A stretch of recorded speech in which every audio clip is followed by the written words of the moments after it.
Hello, ladies and gentlemen, and welcome to episode 350. Can't believe we've made it this far of the Fans of Power podcast. Oh, wow.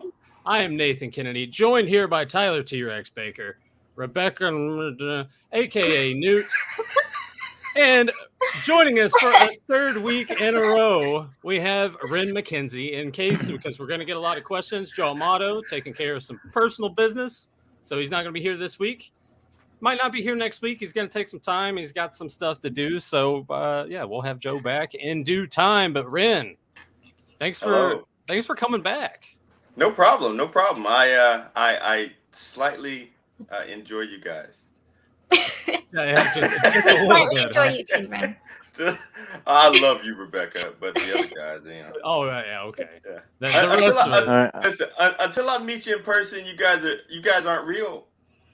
He's just assuming we're just a couple of dumbass white boys, right? Listen, the internet's not real, man. So I'm just curious. Like, what do you really? What percentage do you feel like meeting us in person? Like I'm just curious. What could me and Nathan do that would like? Those white boys are fake. They are fake. Just the internet. Listen, anything on the screen is digital to me, and until I shake your hand. You're really not real. So it's not so much that we could do anything in person. It's like you see us. I just need to see it. Yeah. You see our aura when we walk in there. Yeah, I have a weird thing about that. Like I can almost feel if a person is a good person or not. And Are you not feeling anything right now? It's a lot of static on the internet, man. I blame the damn setup. It's especially yours, man. Like right now, you are a terrible person, and you're like when we first got on here backstage, like your internet was like, I am the biggest jerk.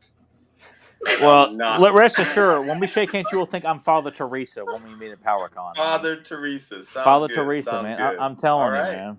Yeah. All right. I will be the finest fucking human being you have ever met in your life. I mean, ever. Ever. I will outshine everybody at every PowerCon from the past to the future. Yeah. Well, I mean, unless I'm already there, then I'll be like, you know what? You just keep ascending yourself. I just keep raising the bar, my own bar, and I'm looking down at everybody. Wow. And you'll be standing right there with me, Ren. Yeah. Ren, I just want to make sure that when you do meet us, how about instead of a handshake, you just put your hand on our chest and be like, okay, you are real to me. No, I have to put it on your forehead. And oh, okay. Are you going to baptize us or something like that? No, I'm just checking your energy, man. I'm just checking your energy. It'll be high voltage, man. You put your hand right here, dude. I'm telling you. Yeah. As always, apologies to everyone for the late start. I wanted to try something new with Tyler's setup that wasn't quite working out, and then he was having difficulties with. Okay, I was wondering if it was another Arby's trip or what. No. This was my fault why we were late tonight. I was just ready. That's not your fault. I would place some of the blame on me. So my parents upgraded their laptop, and I'm like, well, I'll take the older laptop, give it to Tyler. We'll try it out. I think he needs to just maybe reset his internet, maybe have a better connection to it. Figure that out. There's a little bit of echo and shit. So there are things to figure out. But I guess before we move forward, I will go ahead and give shout outs to everyone that is joining us live. The first comment here, I already showed this off before we got going. Greetings from Ireland. So Will Tipson, thank you for staying awake for this because it came top of the morning to you. Yeah, pretty much. Yeah. So we have Will Timpson, JSP, My Buddies Customs, Zentron, Johnny Cock, MW3, Rebel Wookie, Casey Duncan. Am I repeating myself? I'm doing the Joe thing. Paul Rick is here. Grim2, he says, chat's a jerk. Don't know what that means. Papa Hud 69, Brian Brummagem, Fedmon, may have already said that. Jaime Mares. Come here. The participants thing it wasn't showing everyone. I'm like, it's already missing people. Thompson, Hereford Farm. There's probably other people that are popping in. So if I missed you, I apologize because I'm not going to waste any more time scrolling. So there was one thing I wanted to show off. I don't know what these are called, but but I saw it getting posted around. I know it's going to pop up on Mattel Creations. Oh God, I know what this shit is. Yeah, they're like what, $200 a piece? Look at that. Look at what the fuck is going on with this brand? Like, why? Why are we? And you know what? Sure, if you're digging this, okay, but I'm No, it's not okay if you're digging this. love for it here. I'm just saying it's not okay. I don't give a damn. Those things are hideous, man. Like, why? And how does Revelation figure Why? somehow look better now? Yeah, this is what it took. Huh? Exactly. That's what God. they're there for. They're like, see, it wasn't so bad Exactly. before. Exactly. So yeah, Rob Davis behind the cameras. Oh man, here we go, man. There that Money is. just rolling in. These are $200, correct? Am I wrong in that? For He-Man and Skeletor with Mickey Mouse ears. What the fuck? I found the link. I should have had this popped up. Yeah, it's called Bear Brick. Hmm. Yeah, Is this kind of like the Build-A-Bear stores you used to have in the malls back in the day? Or do you still have those? I don't know. But You guys remember those stores you had to build your own teddy bear and all that I stuff? remember Yeah, them. yeah, they're I never still got around. one, but Oh. like, I remember them. I Here you would go. have Hopefully this doesn't mess up Tyler's audio or anything. But yeah, $200. $200. It looks like a shitty Lego. Do $200. you get a big one and a small one? But what's with the ears? Because it's Bear Brick. Newt, come on. Yeah, they're That's just right. painted. It's all And look painted at on that too. Like the @ symbol is the A, and that makes me want to throw up. there. Like, come It on. makes me want to shit a brick.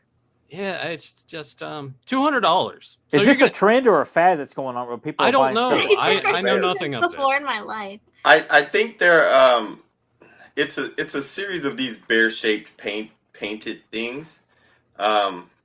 It's kind of like an underground toy thing, and there's a lot of collectors for it. So I guess they're trying to jump on Oh my the God. Master Universe train. I mean, I don't know if this site's gonna load. Well, you know what? They need to keep their collecting bears like away from the macho stuff. They're just Yeah. I'm sure those are gonna sell out. I wouldn't doubt it. Yeah, Mattel be wouldn't sitting doubt on that shit. End up in Big Lots. I mean, hey, here you go, man. It's Oh, a great. Miles Spider-Man Morales bear, one too. for $200. I've never Yeah. heard of these before tonight. I think I saw. Unfortunately, I have. I think I saw that on Facebook, and I kind of just blocked Kept it out. scrolling, I just kept scrolling. I mean, from what we're getting here, the chat is not too fond of it either. So yeah, JG Peak 26. I wouldn't give a dime for that. Yeah. Can't believe anyone would pay $200 for that crap. And then Mattel just saves me money every time they put something like that up for sale. I noticed too, going out to various Walmarts around us, Master Universe section is gone now. It is gone. Yeah. Really? Yeah, I haven't Target. checked the toy sections in a long time. They're kind of Target- the couple things that are left are kind of spread out, but there's no like section for it anymore. So, maybe My Walmart Scott still has Knightlick was their He-Man right. stuff. My Walmart still got their He-Man stuff. Mm. It's the old, sort of old stuff. Still got the snout spout and all that. Oh yeah, stuff, the deluxe figures. Yeah. Yeah. So yeah, I guess that's all. Well, that's, that can't be a positive sign unless Mattel's looking to move to like strictly online sales for. That's the way to go. Stop Which clogging up the is shelves with it, yeah. This shit of this unequal distribution issues that they're still dealing with. Like Yeah. it's just like no, just go online, guys. Like the days of hunting for toys are gone. Like there's nothing fun about this, especially when we got scalpers out there, the Nazis of the toy community out there, just spending every damn minute of the day opening, Target and Walmart, and just grabbing everything. $200. Yeah. I got no sympathy for those guys. I mean, they are the Nazis to my Indiana Jones. That's how I if I was to do like a parody of Indiana Jones, I would make the Nazi scalpers. That's what I would do. Sitting outside the store waiting for them to open. Like, hey, you got a new box open? Yeah, and they're dressed like Tote. With like they get like a burn symbol under their hand. They're harassing the employees like they're harassing. Yeah. And he's got like his big Himalayan thugs like holding him up, and I got to come in and shoot him with a gun in my whip there, and Yeah. I'm your damn partner, Tyler. Like on the Legend to find like the three towers of Eternia. But we got to find this prototype that shows us where it was buried or something like that. I mean, it would be an awesome trilogy of films. That would be actually a fun thing to make. Maybe that's something we could do in PowerCon in our spare time when we're there. We'll all be together. We can just make a little short film about toy scalpers. Oh, that'd be awesome. Yeah, because I've often thought like the opening would be like instead of Indiana going to like I think is it in Brazil? I think where Raider starts out, but he goes up on the hill and he's looking down at this big ass flea market. And instead of a giant boulder, it's like the comic book collector guy from the Simpsons like starts rolling after him when he's like, "Oh my god, what have I done?" And I sold it to him for like really cheap or some shit like that. And then you have like a Belloc shows up and takes the prize I was going to put in the toy museum. It'd be great. It'd be awesome. I'm telling you, man. We can make so much money off of this. I'm telling you. Drew Struzan could do our movie posters. Oh, no. Ren could do our movie posters. There we go. Ren will be in it, and then he'll do our promotional artwork as well. You know, he'll be paid one flat fee, of course, but, you know. Yeah. Because we're below Roger Corman's standards here. I was going to say Joe can be head of catering, so ramen noodles for everybody. Oh, hell. Yeah, well, the cast and crew will starve. Yeah. Well, hell, even if Joe's providing, he's eating all of it, too. The dollar store stuff. He'll have freaking butter straight. Yeah, everything's sauteed in butter. Fried in butter. Yeah. The only thing you can drink is liquid butter. Like everything is butter. Melted butter, yeah. It's like a fondue fountain, but it's butter. It's just It's just butter. Yeah. Oh my god. That's a Joe. That's a Joe motto special. Duncan. And parking lot hot dogs. I think I'd rather eat the hot dogs than Joe's buffet. But I guess that's all new stuff. I guess unless there's anything else that anyone else has like seen since last week that they would want to. You know, it's kind of good to not see any kind of outside of that stupid shit. It's kind of good not to see like a bullshit Netflix He-Man movies moving right along and update in due time. Revelation and, in due time. I'm enjoying the calm. Is HBO supposed to have one? I think. God, I hope not. That somewhere. Where'd you read that at? I think I saw it on a YouTube channel. Maybe I was all jacked up. They're probably full of shit. Maybe, yeah. Some dickhead bitching in his basement about something. Just like us. Hey, wait a second. No, this is a room in my house, and it is not downstairs. I'm not in my basement here. I don't have a basement. I live in an apartment. Yeah, I mean, I have a basement, and there's figures in there, but that's not where the show. But I'm no dickhead. I'm an asshole, but I'm no dickhead. I used to have a basement in Ohio. They don't have basements in Virginia in the houses. What? Oh, out here, by the water. In the Hamptons. That makes sense. That makes sense. They don't have it. Yeah. Mess around and drown in the flooding. basement. Yeah. Yeah. Mm-hmm. Go down and get stuck and fuck around and die. Trying to save all my toys. I'm like, fuck, I'm in here. Yep. That's what scares me about owning a house and having a basement of like flooding or mold and shit like that. Like, here's actually an interesting. Well, not interesting. I fucking panicked. So. Down in the basement, outside the door to go out there, there's this little walkway, but unfortunately, it's got to step up and there's a slant. So if it rains, all the water is coming in there. So there's a drain that's in that little area that the water's supposed to go into. But I didn't check it one night when I knew that it was going to be windy and rainy. And apparently the wind had blown over a wet piece of leaf that covered the drain. Oh wow. So the rain, it just it was probably like a good 4 or 5 inches of rain, and it started to come through the basement, and I was like, and I'm out there like with this little tiny like plastic tub just out there scooping the water and just kind of toss it out, and not knowing that all I had to do was find the drain pick a leaf up and pick a leaf up. I'm like, felt like an idiot because the water, it was so muddy and murky that you couldn't see it anyway. But yeah, I guess there are benefits to owning a home, and then there's benefits like Tyler's got of just like having an apartment or a townhouse. You don't have to worry about any of the shit. That's why I don't ever want to own a house. Yeah, I don't. I just call the landlord. Hey, I got a problem, and that's it. I don't want to have to make sure you're home by 4 o'clock. We may be there between 12 and 12 midnight. We don't really know, but you just need to be there. Like, sure, what else have I got to do with my life? You know. It is nice to just kind of have something that you know is yours. But going back to Ren talking about drowning and stuff, here's a hypothetical. If there was some dramatic event happening to your home, whether flood, fire, what have you, If you I thought about this a lot. if you only had to save one thing in your collection, what would it be? Oh my god.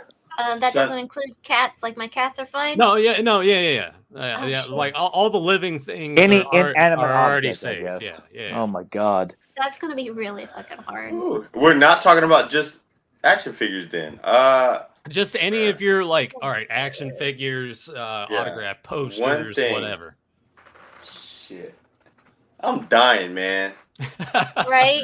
Just I'm take fucking just dying. take it with I it. think I'm just going down with the ship probably. Yeah, I Like, can't choose just one thing. That's the All right, what- dumbest question ever. What about 3 things then? 3 things. Okay. Does that make it Sunman, easier? No. my Sunman figure.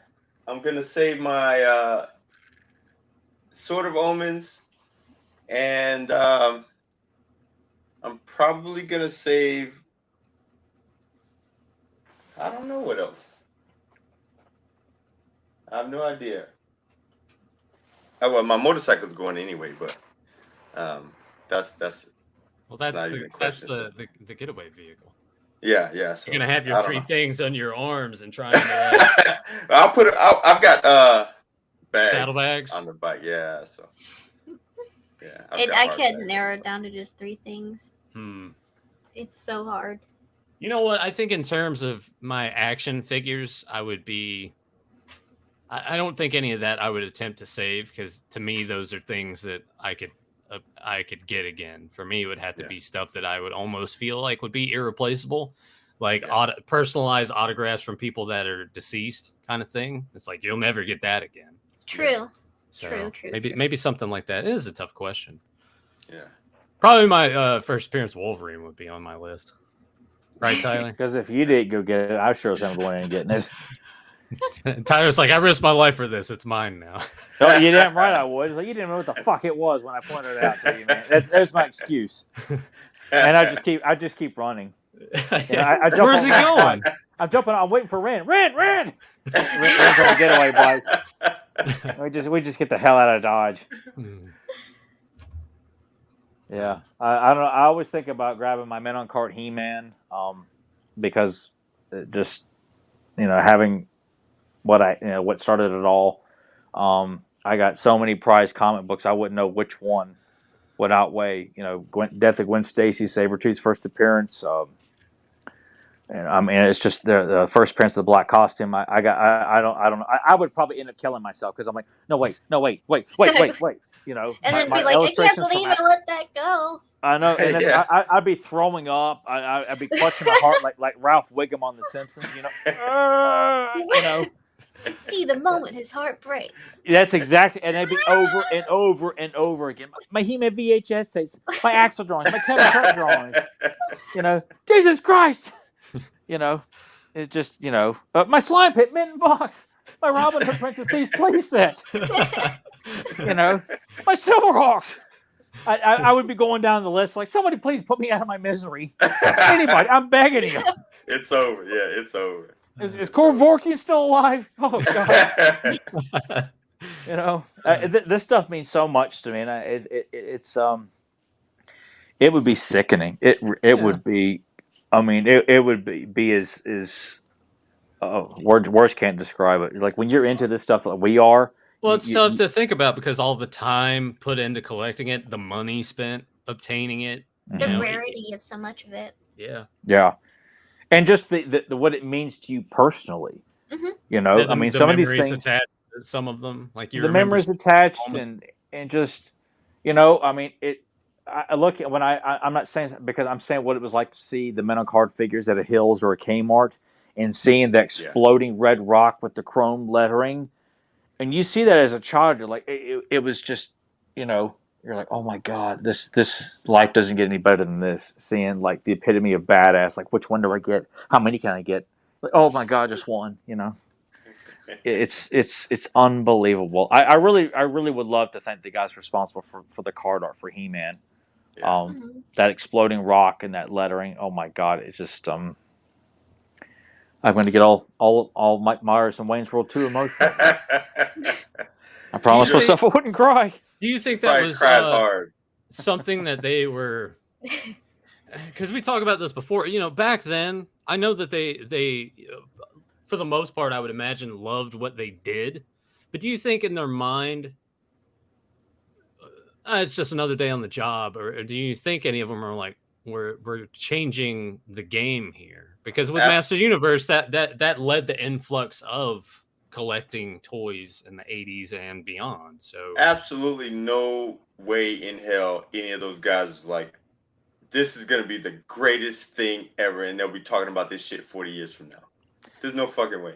I mean, I know they knew it was going to be something like just based on like test runs, but even test runs don't prove anything. Like kids, if we were kids in 1982 or 81, and they're showing us He-Man, Skeletor, and Tila, we've been all over it. But there's no guarantee that the rest of the world would have bought I think into the it. guys were just making stuff they thought was cool and action figures that they wanted to see, because prior to that, all the action figures were the Kenner style, very blank looking, and then they're like, well, let's make it look like a statue where he's battle ready, and making angry faces and stuff. And it definitely was a game changer, but I don't think how can anybody realize? But it forced everybody to do the same, because when G.I. Joe comes out, you got the explosion. Transformers comes out, you got the chrome lettering and the kind of grid paneling on the box, and then you look at everything that came afterwards. Like Silverhawks had that beautiful outer space blue.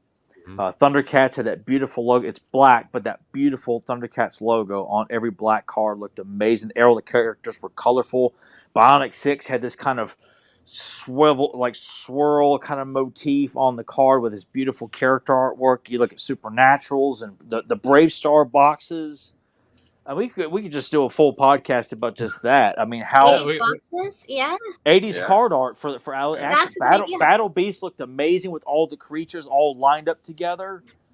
And Ghostbusters. That was capitalizing on the one. It's if the He-Man boxes and packaging had failed, then none of those other packages would look the way they are. I agree. It was an absolute. I truly believe it was an absolute fluke. It was a stroke of genius and luck at the same time for those artists, and more than likely that whoever designed it was like probably had that shit in his data bank somewhere and had sketched it up somewhere. It was like, hey, let's try this, and he was like, haha, I already did that shit, and they put it together, and he was like, oh, I'm the greatest artist ever. I'm like, dude, you just fucking told somebody at dinner that you would sketch that shit out 20 years ago. That was so much of what happened with Star Wars too. Yeah. And that's, I think a lot of times with artists, especially for stuff like that, either somebody was like, let's just throw some shit on there. Like, we got these big ass guys, let them punch through a wall and just have these rocks. And he was like, all right, cool. So we're going to have them fly out like that. And he was like, yeah, so we'll put some speed lines on it and get it over with. And then everybody, we're all looking like, oh, that's fucking amazing. Well, it certainly drew you in, like, boom, look at this. Boom, look at that, Because I can't think of one. Even the knockoff toy lines had decent card art. Even if the figure sucked when you got it in hand, But at least they were trying to at least there was some cool character artwork on there. I mean, I think of had all of them, the Warlord stuff. Warlords, Galaxy Warriors. Golden Girl, which was a fantastic Golden Girl, beautiful. Their box art was amazing. Yeah, I even thought She-Ra's box art looked cool, except for all the pink. Yeah. They were really trying to push it towards girls. But it's done because they made She-Ra because girls responded so well to Masters. And it's like, well, then why change the formula? Yeah, it makes no sense to me. If they're already into it. We all saw the episode of the thing. They were running after the Barbie, and you can't run after the boss. Like, just give the girls what they wanted, like you said. Just give the girls. And Filmation did that beautifully. All of them should have been shaped like Tila. Yes. Yep. All of them should have been shaped like Tila. They made them slimmer and more Barbie-esque than Tila, when they should have been built like Tila. And to not I agree with that. cross-pollinate and make sure that the boys felt comfortable buying this expansion line too, because the boys are buying Evelyn and Tila with no problem, and the I know Vengeful so many Sorceress. boys that missed out on it because either they were too embarrassed to buy it or their parents didn't want to buy it. That was for me. them. I was embarrassed to buy any She-Ra figure in Toys It R was Us. the hair. It was only Well, the hair and the pink. That's what makes The pink it- and the hair. Yeah. It's The hair is it what was- makes it a doll instantly. right. Yeah. And the Right. fashion aspect of it. So Yeah. You've got this warrior princess, and her weapon is a comb. Like, come on. Yeah, the comb gimmick. Yeah, Yeah. it's like they thank God for Filmation. Like, no, we're not doing that. We will Yes. make it. exactly, Filmation did it right. We're not going to lose our audience just because this is a girl centric show. Like the boys can like it too, and damn it, we did. It was bad. The Golden See, we Girl need line to was get we more- need to hear Ren talk about She-Ra too. Like because Yeah. it's something we got to get him his. We'll have to do like a commentary for a watch along or something of a She-Ra episode or something. Yeah, man. I love She-Ra. I love She-Ra and Jim and all that stuff, but Jim's great. All these hot women the in animation, every 80s yeah. cartoon. I'm like, I tell you, watching Galtar and Thundar, Ariel and Princess Carlita, oh my God. Like, it's, I mean, I'm like Fred Sanford, man. I'm just grabbing my heart every time I'm watching these beautiful women, dude. Like, good God. God bless you, Hanna-Barbera. How do you think I learned how to draw boobies, man? They're phenomenal. Ingrained in his brain as a child. Yeah. Heck yeah. Picture Ren's like young Stan on South Park. Ta, you know. Hey, big muscles and boobies, man. I learned how to draw my. I tried to draw pecs on a version of cloth in second grade, and one of my classmates went, "Hey man, I was drawing titties on this guy." And I was so embarrassed. Like they're pecs. They're not titties. I didn't know what they were called, but I'm like, they're muscles. He's like, he's on titties. He drew two big U's on there. and two dots. Yeah, it was a W. And he was like, those are the big ass muscles right there. They were like, titties. It was. He just running all, look, everybody, just how it is. They point and laugh. Everyone gather around. Look at this shit, you know? Yeah. How long did that take for that to kind of fade away, of you getting made fun of for that? It was pretty much just that one incident, Okay. but they already moved on to some other. Well, and what's weird too is that he was coming to school with his older brother's He-Man lunchbox, like one of the 10 lunchboxes. I remember which one it was. I'm like, oh, He-Man lunchbox. So I thought when he saw we're trying to draw a clawful, he would like, oh, that's cool. But it's the second grade in the 90s. Yeah, Everyone had he moved on zoned in to on the titties. Yeah. Yeah, all he saw was a man like with you titties. do. He zoned in on the boobs. Yeah. JSP added to this. It didn't help that the Horde minus Catra were all Master Universe figures. Yeah, which made you feel like, were the girls going to go down the boys out and try and find a Hordak and a Grizzlord to take on Frosta and cast a spell? Maybe. Well, see, the girls could get away with that, like they had no problem with that. But it'd be my luck. I'm going These down double standards. I'm just saying, I would have run into a young Nathan and a much older Rand. Look at him. He's buying a She-Ra toy, Mom. He's boobies and now he's buying dolls. Look, Actually, he's buying a toy with boobies. No, you know what? I think back then, I don't think I would have done that to you back then, because I was really into Jim around this time too. Like I would watch Jim, and I've told this story before. I would take my mom's dish towel and I would like tie it around my waist and pretend that I'm like part of Val Jim the Venus. hologram. Yeah. I was like Val Venus. Hello, ladies. He had a good theme. He did. Yeah, it was a good gimmick. Yeah, that dude's a weirdo though. Yeah. Very, very weird. Well, speaking of card art and art in general, you guys want to go ahead and let's get into it. Let's celebrate the master of the masters of the universe. Let's get into it. Yeah. All right. Well, I gotta switch this off. I guess should we kind of like even like throw out everyone's first impressions of Earl Norem, like where you first saw the artwork? Oh, I know exactly the first time I saw Earl Norem Master Universe artwork, and it was when you had him framed, hanging. I don't think it necessarily. I have 3 right now, right above my head here. I can't remember. Did you have those hanging up at other places too? When I lived over in Fairlawn, when I had like the whole like one big room that was the size width of the house.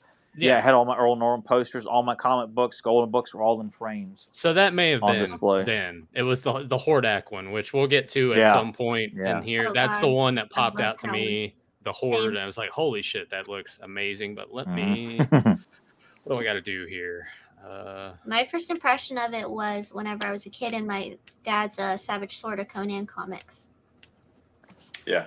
That's really cool to know that Conan that was your first Which impression of. we are going to get in. We're going to show off the Master Universe stuff, and then I'm going to show off all of his other works because I found a good website that's got a shitload of stuff. So, and this is just Awesome. all-encompassing appreciation station for Earl Norem, who passed away, 2015? I probably should have had that tab pulled up. But Yeah, mine was Conan as well. Like I said, I'm a little older than you guys, so there was a lot. 90s was filled with fantasy and space and sword and sorcery artwork. And I can't remember his name right now. Geez, hey Chrissy. He used to make calendars every year. Julie Bell and I can't remember the name. I've got some of his art books. Anyway, they were my first kind of thrust into like sword and sorcery and like the painting aspect of like bodybuilders and stuff. Oh, And is it then Boris? Boris Vallejo. There Oh you go. yeah, I know that guy. Boris Yeah. Vallejo. And so Earl Norem was right around that genre for me. Mm-hmm. So when I was looking for, we didn't have internet real big back then.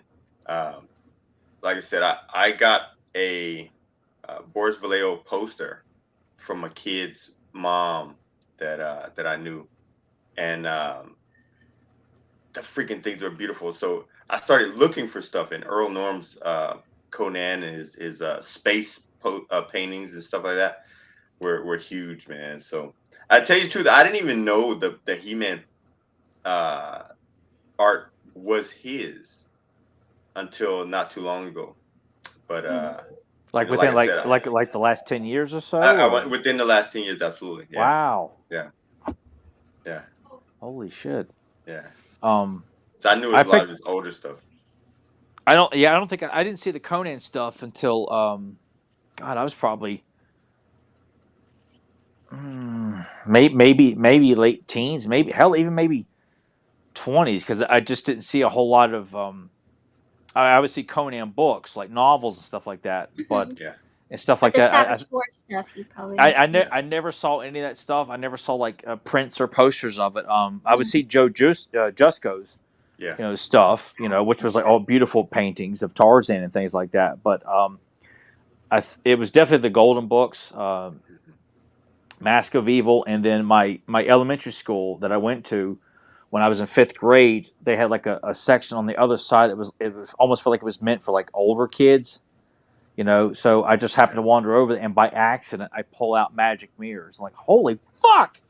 It was not only a He-Man book I had never heard of before, but it was this beautiful painting. And then I saw Secret of the Dragon's Egg and the Sword of She-Ra and the Rock Wars, all on this other side for the I guess like adult kids, which in 5th grade that was like top of the line. So I was I can't even imagine how excited you were. it was like I couldn't tell anybody because no one was into He-Man. They thought I had to like secretly and go back to the library and check out a He-Man book and hide it so other kids wouldn't make fun of me for it. Oh wow. Oh, it was like nobody else knows. They can never know. It was unreal, and they were spread out in such different spots. It was almost like Indiana Jones. Like, oh my God, look what I just found. This is unbelievable. I made the discovery of a century. Between Tyler having to keep that secret and then drawing the titties and everything, he just had a hard life back then. Yeah, I waited until this podcast came along, because even when the forums were around, no one gave a fuck. Because everyone's always oversaturated with look. I took a picture of this. I took a picture of that. Look at my dick and whatever. That's how those things go. Man, 5th grade was a tough time. I mean, like not only 5th grade, all through middle school, all through high school, and dreading like Nathan finding out he didn't tell me until after the fact. I think it may have either been day of or a couple days after that. He's like, dude, you don't know how nervous I was for you to like see my room. Yeah, because he wasn't supposed to like because when I was living in Blacksburg and we were going to hang out, but he came on up, didn't tell me or anything like that. There was no Just knock. walked Like, right. Yeah, just he just knocked. His came in. dad just let me I right might as in. well have been caught with my pants down or something like that. You know, and it was just, and he just came in and he was in awe of everything that was on display. The G.I. Joes, the Turtles, the He-Man. Because it brought me back. I'm like, I have all this turtle shit, man. I had G.I. Joes. I remember He-Man. It's like, those were memories that I'd kind of put behind me for a little bit of time. So when I walk in there, see all that on display, I was ruined from then on out. This point forward, I'm like, all right, I'm back into collecting again. His wallet's hated me ever since. Yeah, pretty much. That's so funny because like John says the same things. He's like, he was so embarrassed for people to come over, especially like old girlfriends and stuff. He'd be like, "Don't come over to my house. Don't look at my nerd stuff." And then he met me, obviously, and that was fine. But we had no idea each other was like as big as nerds as we were. I hate using that word nerd for some reason now. Yeah. And now what's used is like a cool term as opposed to like someone who's weird and socially awkward. Yeah, and it's just hilarious to think back, like, oh, I like him, but oh god, I thought he was like such a normal guy because he hid all that stuff, and I was just like, oh, he'd think I'm such a nerd. And like, I don't know if he thought the same thing about me, but like, then finally we started talking, and we're like, oh my god, they're a nerd, thank god. It is a big deal when you come across like people who are into it because it's not like, I don't think most of us don't live in areas where this stuff is rampant. It's almost like a secret handshake when you find out someone's not only into comic books, but like obscure 80s cartoons and action figures. And you're like, holy shit, you like that? And growing up in the 90s, even though it's considered to be a nerd, it's considered cool to be a nerd now, there's still a part of me that's like, I don't want to tell people that stuff I'm into just because I'm used to it not being cool. Because growing up in the 90s, it was not considered cool. Well, yeah, it's considered so uncool because it's so cool right now. Look at Rand. Rand's just like, well, I don't know what the fuck you guys are talking about, man. I've always been awesome. Hey, no, I'm gonna say, she said growing up in the 90s, it was tough. Oh god. I apologize, but growing up in the 80s, like, white woman. I can imagine it being a nerd, and you couldn't when all that stuff was super big. That's when John grew up, so like John, that's what he's talking about. It was tough. Hey, here we go, Ren. Let me just. Whatever, white people. It was just crazy, man. Because I just found out maybe 10 years ago that one of the guys I hung out with, like one of my best friends now, was into comics and cartoons and stuff back then. And we never told each other, we never told each other because you could not say anything or you'd have to fight somebody, you have to physically fight someone because they were talking shit about you. And the 80s were tough, dude. Like I can imagine. I was in 80s, I was in middle school. So, you're a little older. And so going into high school, I graduated in 94. So I was a little older. And you couldn't tell everybody, your friends, like you were into He-Man and, into fucking Heroes and Transformers and all that shit. If you weren't into Michael Jordan and fucking Pistons or something, nobody cared. That's how it was in 5th grade for me. Like even when Power Rangers were so popular, at that age range, like that kids thought like that or toys in general was lame as shit. Stuff. Yeah.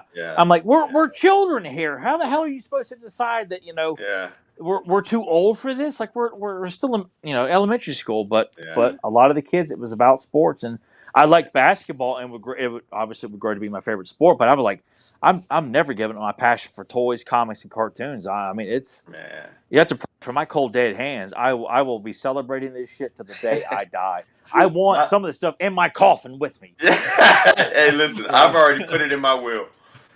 Yeah. John said in the chat, he's like, you got your ass beat. There you go. Yeah. Nice profile picture there, John. Nintendo Power Glove. I wonder why he looks like Leo there. See, I don't. He's like dad dead, dad dead, dad dead, dad dead. I don't. With Master Universe and Transformers, comic books, whatever. But with Nintendo Power, I kind of don't see that. To me, I always thought amongst my peers when I was younger that was universally video games. That's how I felt too. Yeah, for the most part. I mean, if it was like Street Fighter, Mortal Kombat, or like a popular sport game or something like that, or hell, even like Mega Man or something like that. Everyone was like kind of across the board, liked it. But for whatever reason, I remember catching ribbon for from certain guys. Like, I remember who they were. I don't know what their home life was like. They were all fucking goofy looking too. Like some of the goofiest looking guys. I mean, looking back, I'm like, I let these fucking Neanderthals like torment me, like making fun of me for liking, whatever. I'm like, God, you guys are some of the most ugliest looking motherfuckers. You guys. There's nothing tough about any of you guys. But the problem is that they were trying to prove something to someone else to make themselves feel good. I guess so. Exactly. And I guarantee you, right now, they're the first ones in the line at the cartoon movies or comic book movies. Exactly. Or they're the first ones to buy the pre-order on shit, and they're just not telling anybody. Oh man, exactly. These guys, I'm probably thinking about probably too poor. They're still living an underground life, man. They're still living an underground life and not being true to themselves.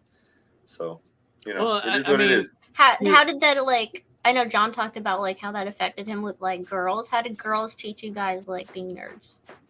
I know. I kept it secret for so long. I mean, that's what John did too. Yeah, I wouldn't let any woman get close enough to me. It didn't help too that parents always made you feel like you need to grow out of that stuff. So it was unless you had a friend that support. I had one friend growing up before I met Nathan who was still into it. Yeah.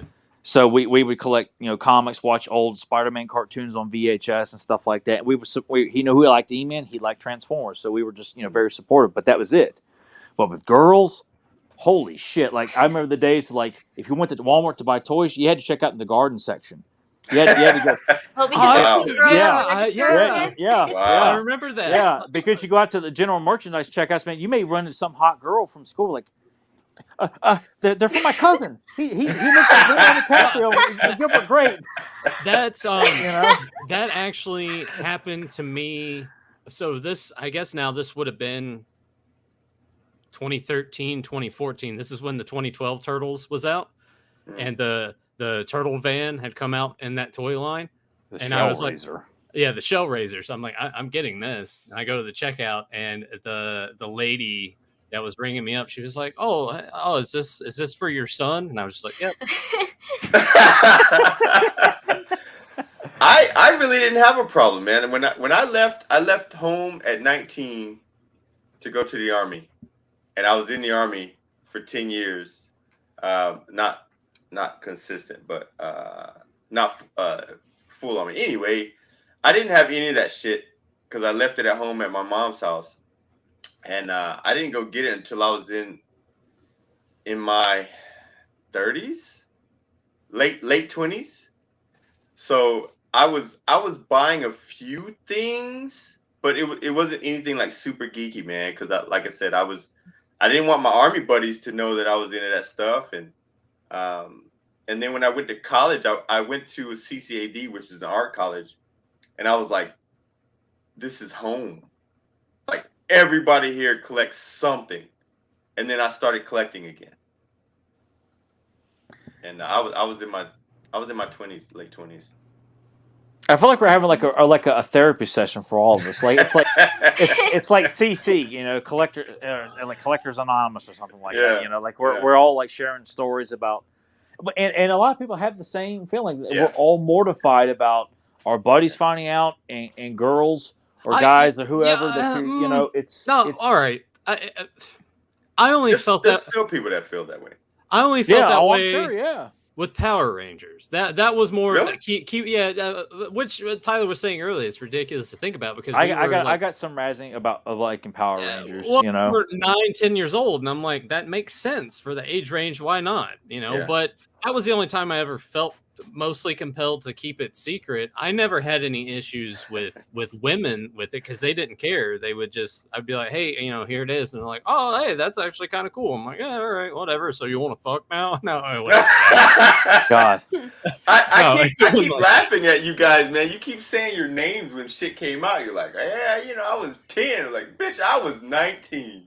You don't look it. Well, you had more money than we did. But you also, Ren, you also had to think too the time period when you were 19 as opposed to when we were 19. When we were 19, that's sort of when, hey, more comic book movies are starting to come out, even if they weren't good ones yet. It was like all the Fox movies and like Blade and shit were coming out. But at the time, it's like, oh wow, this is cool, and you could see that start to build because Lord of the Rings, Harry Potter, around that time, and shitty prequels were coming out. Yeah, the shitty prequels were out. So we were hitting that cusp of it was okay to be open about that. But not for a while. Even during that time, like when I was working at Wade's, I was scared to death of any woman like catching me buying toys. Like it was. I really was. It was just because I was always led to believe that no woman would ever accept a guy that collects toys who still watches cartoons, because my parents would like, you'll grow out eventually. No, fuck, I will. I'll be renting that latent trauma. That's that latent trauma. And I'll never forget going to Blockbuster in the late '90s. And was still renting He-Man on VHS, and one of the guys who worked there was one of the regular guys. Like, oh man, He-Man, it's a great. And my dad just like looked at him. And he said, you know that? He says, hell, well, like when we're going to close down, we'll put on all these old cartoons and put them on the TVs at night. And I looked at my dad. I'm like, oh my God, I so just want to like, and it was so uplifting to know that. And he wasn't the only one who worked at that Blockbuster who would like make a remark about me renting, He-Man or Thundercats. Yeah. But it was like, oh my God, these are college guys who were saying they still like this. So that was one of the first steps of really, I'm not alone, but still like. You would not dare let any woman know. I mean, it was just a woman. I just made you feel like a woman could castrate you for your passion for wanting to like you idolize these tough guys and these badass villains, and somehow you're a pussy because you like. Isn't that bizarre? Yeah, weird, I grew up with a crush on like Arnold and stuff, and I'm just like, it's bizarre to me that like people would think that was lame. Yeah. Because I hate trendy shit, and I feel like that's what women were all about. If it wasn't a fucking MTV or whatever, it wasn't Leonardo DiCaprio. Yeah, if not Leonardo DiCaprio, old Arnie. Well, you got to think too with I think another huge difference between Tyler and myself is he mentioned looking at his dad when he's there in Blockbuster. My parents have always encouraged me to like what I like, and they're looking for me when they go out at like flea markets and stuff. And Tyler didn't really have that luxury, so there is there's also that difference of that, and kind of how Tyler kind of. Oh God, no! Don't find out, please. Please, still like me. Now I'm just like and there were women that would eventually see it like. I remember, I'm not going to go into personal details about it, but it just, you panicked every time that it would happen, and I never got any kind of razzing for it, but, but still it was almost like, I don't know what, eventually that shit never happened anymore, but it was mortifying, it's just, plus, not being, in like heavy social circles too. So you're not really kind of getting to, well, fuck, Otherwise, if we keep going, it's going to go to a really unnecessary dark place here. And you know what? We're here to have a good time here. Therapy sessions with Tyler. I don't need to get too personal on here. I feel like I missed something in the chat because people are arguing in the chat. Are they? No, I feel like I missed something. I don't know. It's whatever. Like here, let's change focus of not only what we're talking about, but hopefully we can shift the discussion. Yeah, let's shift the discussion. God, we spent almost a whole damn hour, and we barely had to go back and reread it because I feel like I missed something. Yeah. All right. Are they like okay? Well, we'll just get into this here. Let's just get into it. Fucking beautiful, man. So, I was so thankful to see Too Bad was featured in this when this came out. Like I remember going to the comic shop the day this came out and buying it. Look at how badass he looks too. Look how mean he looks. Yeah, I mean everybody like Too Bad looks vicious. Like Trapjaw looks great. I thought Clawful looked kind of awkward in the back. On Tila's costume in this picture. Tila looks great. Yeah. And Grayskull looks, I love how it looks kind of brown. Like in a lot of the old Earl Norem paintings, Grayskull would look brown at times instead of like. Yeah, John always jokes. He's like, Grayskull just needs to be pressure washed. Yeah. Not really green. It should be moldy. Yeah, it's moldy and stuff. Yeah. Snout spout, get your ass out there. Yeah, we need Nose, snout spout nose. out there for sure. Yeah, I'm with you on Clawful being like that. That is Well, kind of a, like his arm looks like it's back. It's Yeah, like it's he's slinging bending it back. Yeah, but Yeah. he just looks very awkward. Even as a teenager when I saw this, I'm like, but I love how Triclops is being hit by He-Man and Battle Cat and the swords out of his hand. And, Whiplash looks badass. yeah, Whiplash. Cyclone's gonna get his fist out. I'm gonna fuck you up, Clawful. The intensity on Man at Arms' face. Yeah, and like putting Man at Arms, Mhm. and Man at Arms looks. I mean, he just looks very. I don't know. It's just something. I mean, there's. I don't know what I'm trying to say here, but it's like classic Earl. But I like the idea of Beastman and Men at Arms duking it out. Like that. Tyler's still trying to suppress all those dark. Yeah, it's like Apocalypse Now in my head right now. These flashbacks of helicopters and women in them. You fucking loser. Collect toys. Yeah, they're throwing name brand bags at him. Yeah, and then he's this like, is what we like. You got to be in all the trendy, shitty music like Chumbawamba. Like, well, fuck you, Chumbawamba. Chumbawamba, man. What Oh a my reference. God, What a shitty song that was all over the damn You know what? radio. I like that song. That song's all right. Okay. That's like that and fucking Backstreet Boys and all this bullshit. Yeah, fuck all that. Here's another. We got the Fright Fighter and the Three Towers in this one. God, this is smoking hot. I've never seen these before. I love like seeing like the helicopter pad on top of the central tower and seeing the depth of like how high up they are. Yeah. And the like how like He-Man looks so triumphant. Like, I just kicked your ass, Skeletor, and Skeletor's like, damn you, Adams. That's an Adams Family reference for people who don't know what I'm talking about. Yeah. But yeah, obviously not. Yeah, I guess not. Yeah. Yeah. Not a clue. But the first Addams Family movie with Raul Julia. Oh, okay. Oh, that one was good. Yeah. I think the only, and this might just be more so a perspective thing, I think the only gripe I would have about this one is the Power Sword looks a little stubby. And I things like think that would it's the stick out to me a angle. lot. But it might be, but it still looks great. But I won't dispute Nathan's take. But I like seeing an aerial battle like this because this is something we didn't get to see a whole lot of in the paintings of any of them. And seeing this is like well, it's like a dogfight. We're just catching like the tail end of this.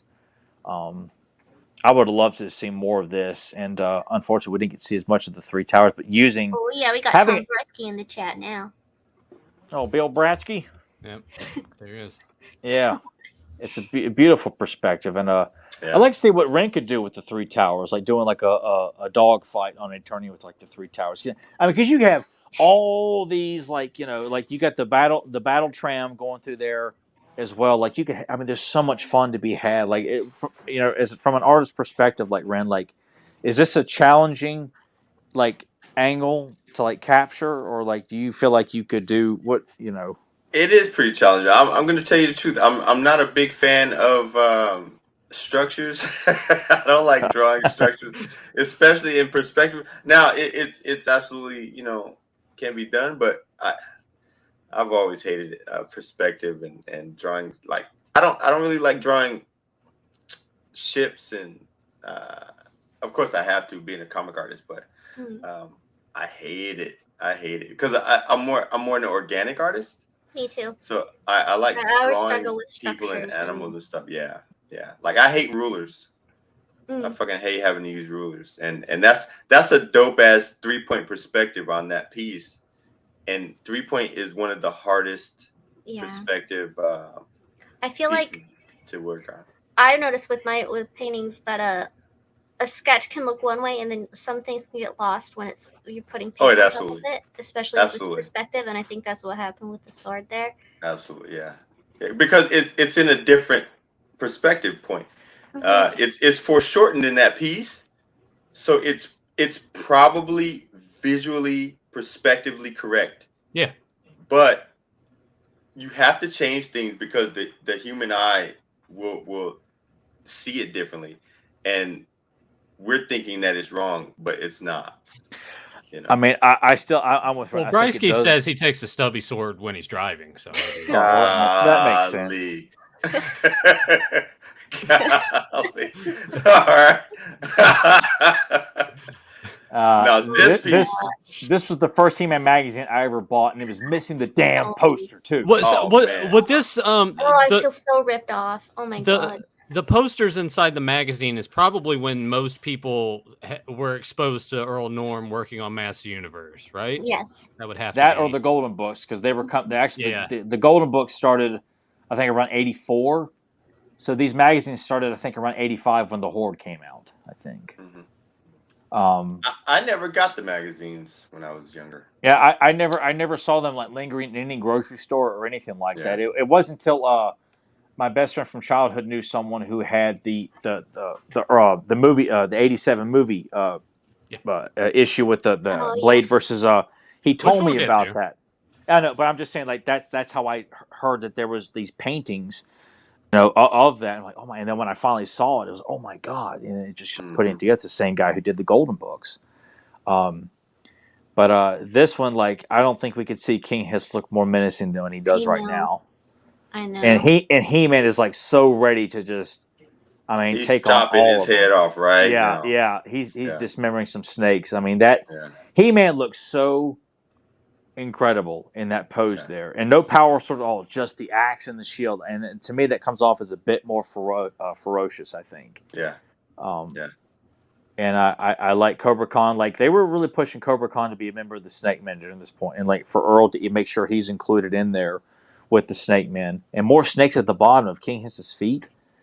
I really like the other snakes popping out too. Yeah, and the fog, around Snake Mountain there. The red sky. I love red skies. Oh, yeah, and the moon. If you want to make anything dynamic, give it a red sky. Oh, God. Yeah, excellent point there. And the use of Snake Mountain, almost like it looks like it could expand up higher.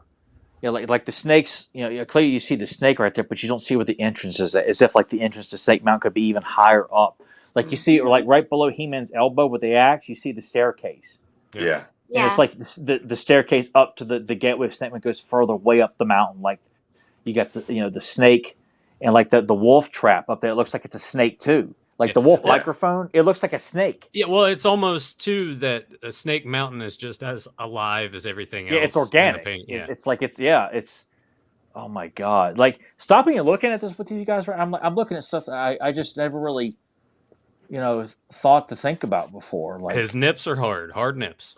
I know. That's what great art is. It's you can look at it time and time again and still find new stuff in it, or just like a different perspective of it. And at different ages, you can look at it with different eyes. So and appreciate different things in it. Exactly. And the story it tells, like we all sit here and like want to see how we got to this point. And this one here, oh yes, I am all about the 87 accessories here. The scuba tag, the tower tools, and the cliff climber. This is some cool shit, man. I love it. Rand, did you think this shit was lame? I never saw this before. Oh, all right. I had this one's actually on display in my room. I've had this up. I never saw this before recently, so well, what do you think? It's so rare to see like Castle Grayskull's mouth closed in drawings. Yeah. And there's a moat around it too. Like in all these paint, like Grayskull's depicted differently. Here with a moat. Yeah. Around Grayskull, I thought was such a wonderful touch. And seeing the water cascading as the jaw like lifts out of it. It's just so badass. It seemed like a different painting from the one that we just saw recently. Yeah. Before this. Like it almost feels completely like a different artist. Is that a good thing or a bad thing? No. It shows range. I mean, it's absolutely good for an artist to be able to function in it, which is probably why he was so successful. He was able to give you so many different atmospheres. Like the last one was super menacing, super dark. Like I said, the red sky gave you so much emotion. And this one, this is an absolute good guy space. Yes. I love that description. It's not in the original, you guys know that Castle Grayskull could be either or. This was the good guy's castle in this piece. And the bad guys are trying to get it. So He-Man's defending his house on his terms, and the sky is clear. You know, there's freaking clean water down there. It all blue. It looks like you could drink that water. It looks very refreshing. It was not a moat; it was a lake. So it was color cool. blue is used to guide your eyes through the entire image. That's what Tom Brisky, as it were. We're still going to probably call you. Thinks he knows everything, doesn't he? Yeah. Well, there is a lot of blue in this piece. But I love it, like the sky, the beautiful blue sky. You get like the mountains in the back there, but that water, like Webster coming out of that water. Yeah, like that's the scene I want to see. Like Webster taking the scuba tank gear and going through the water and trying to find the right spot to throw his grappling hook up there to take on Man at Arms. Like, and that's the important thing too, is seeing the grappling hook, because a kid sees that and you're like, my figure's got this accessory. Yeah. I'm gonna try to recreate this picture. Yeah, right. And I just have a soft spot for a lot of those accessory things in general. This is mighty. I mean, this would be from one of the other pieces of one of the issues of the magazine. Yeah, it's one of the. It's like the opening page to when I forgot which issue it was. Yeah, but because you got He-Man here greeting you and telling you, "Hey, this is how you take out the staples so you don't stab yourself." Yeah, yeah. I imagine Joe probably ignored that a lot and had like all these like. He actually, if I remember correctly, because Joe and I used to flip through the magazines and just talk about them as we're going through them. He would always make sure that he was doing it properly in accordance to this. I love how there's. It's probably hard to read there. I'd have to like move the image, but it says "Note to adult." To remove the poster, this is what you do. It's like no kids. Don't do it. Don't do it, little kids. Yeah. You're gonna tear it. You're gonna fuck it up. Call your Does that mom look and like dad. a geyser in the back there, like behind He-Man, like in the left side? Does that look like a geyser? Yeah. Or just like Yes. No. Okay. Yeah. It totally looks like a geyser. Yeah. Stunning. I like the trail of smoke behind him. Oh yeah, and we need more Bionatops. Ren, I want to see you draw Bionatops. All right. No, I was gonna. This is when Ren's like, I don't like drawing dinosaurs either, man. Yes. No. I like drawing like creatures and stuff. I think to see like Hero, like standing next to Bionatops with his hand on his head, holding his staff there, and like the classic like what Ren did for my Clan Champ Ninja, or like Master of the Universe, you know, Hero and Bionatops with like the scroll at the bottom there or something like that. Like that was such a beautiful image to see. See that like in the background, Ren could come up with like his own like Eternia like jungle. Ren can come up with anything, man, as long as you as long as I fork over the money. Give him the money. Yeah. I think about it all the time. I'm like, do I do Bionic 6? Do I do Cops? So what about this? What about that? And I'm like, before I don't want to send that message and not be confident about what I'm going to do. Yeah, yeah. I like what Skeletor's going to do right here, and it's like Jaws on Eternia right now, dude. Skeletor's got no aim. Well, most villains don't, Ren. I don't know if you know that or not. Yeah, I know, but still, man, like he just got the thing. He's like, the warranty's still on the car, and he hasn't figured out how to use the controls yet. He's trying to figure out the radio right now, and he's shooting in the sky. He's like, come on, man. Yeah, there you go. Just to piss Tyler off. God, I wish I had some glass to break right now. I mean, he could have gotten a little closer to you. You guys do realize the laser bolt is faster than the land shark, though, so I could see him clearly missing because the laser bolt can fly. In the sky. Oh man, now we're gonna get into the schematics of I'm just saying. vehicles. I'm just saying. Right, even though technically the laser bolt shouldn't be able to fly anyway, it's a ground assault vehicle. But he's hitting the sky like that thing is huge. I mean, but I guess where would you put the explosion at though? Because you want to make sure, because obviously the focus is on the land shark, and the laser bolt is secondary. So I kind of feel like on the side, I would hit the whatever that red thing is. I don't even know what that thing is. I never had one. Like, the laser bolt. Hand side of the face. You gotta be able to see how prominent. You gotta be able to see the laser bolt like in all its glory. Like I get what you're saying though, but I feel like it is meant to illustrate both these badass vehicles. You don't like the laser bolt? What the hell's the matter with you? Can't stand it. What do you mean you can't stand it? It turns into a battle station. It's a what? It's a dumbass vehicle.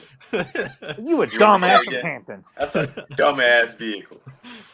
That thing God. is ugly. I can't wait to meet you in person, man. I'm gonna bring my mint box laser bolt. Wait, so all right, you see how this changed from the beginning of the show? How Tyler's like, I want to be the best person you ever met. Now he's like, when I see you, I'm gonna beat the shit out of you. Yeah. You gonna find out how real I am. I'm bringing out the real Tyler. That guy's a jerk.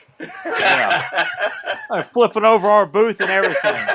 The gloves are off. I'll make sure to get a referee shirt that I can just toss on at a moment's notice. All right, guys, break it up, and then I'm gonna come over really, really nice and be like, man, you guys, it's so good to meet you guys. And I'm gonna ever so slowly mold into, man, fucking all that shit is trash. And the He-Man movie was garbage. I mean just walk up to Tyler and be like, that laser bolt's fucking trash. That should be the first thing you say. I'm gonna tell Rebecca John, throw me that damn power sword, man. I'm putting in use right now. Terrible. Man, I'll be channeling the power of Grisco right there at PowerCon, man. You guys will see He-Man come to life that day. Oh my god, could you right see now. it? Tyler like grabs the sword and he goes into the thing and Ren just fucking decks him in the face. It's like, what are you doing, man? And then I just hug everybody else. Yeah, and I'm lying in the background with like floating orcas around my head. Make it happen. Yeah, the painting's amazing, man. The painting's amazing. I can't. The arm on Skeletor, I love it. Yeah, I love weird stuff though. Like that arm is amazing. But that's the way Skeletor should look. It looks like he could win an arm wrestling contest against anybody. Absolutely. This is fucking glorious. Cool. God, man. Yeah. Oh shit! I couldn't wait to get my hands on this one. I bought this. Do you think the only thing that could be, I honestly, because you see He-Man riding here like he's ready to fight, it would have been cool for me to maybe have had like Hordak stay. You see like the back of Hordak like standing there waiting, maybe. Mm. Well, I don't know where you could fit it because you really are selling the slime pit. I mean, I get it, but I kind of almost feel like Buzz-Off was left alone, like the Horde, because he's already the slime's hidden, like it's over. Yeah. You know, so it's almost like He-Man's arrived too late, but it's almost like he could use the flying fist to just dismantle the whole slime pit, but it is too late. Buzz-Off has been been drenched. So I do like the finality of that. That you know, I don't really like the finality like that. You know, you get slime, you turn into like a slime zombie. It's kind of like I've just never cared for that. But it's like you don't want to get slimed, and I don't know. It just looks epic like that, and that He-Man's too late. And the eyes at the top really sell this. It's like this. This thing's got like life to it too. Itself. Yeah.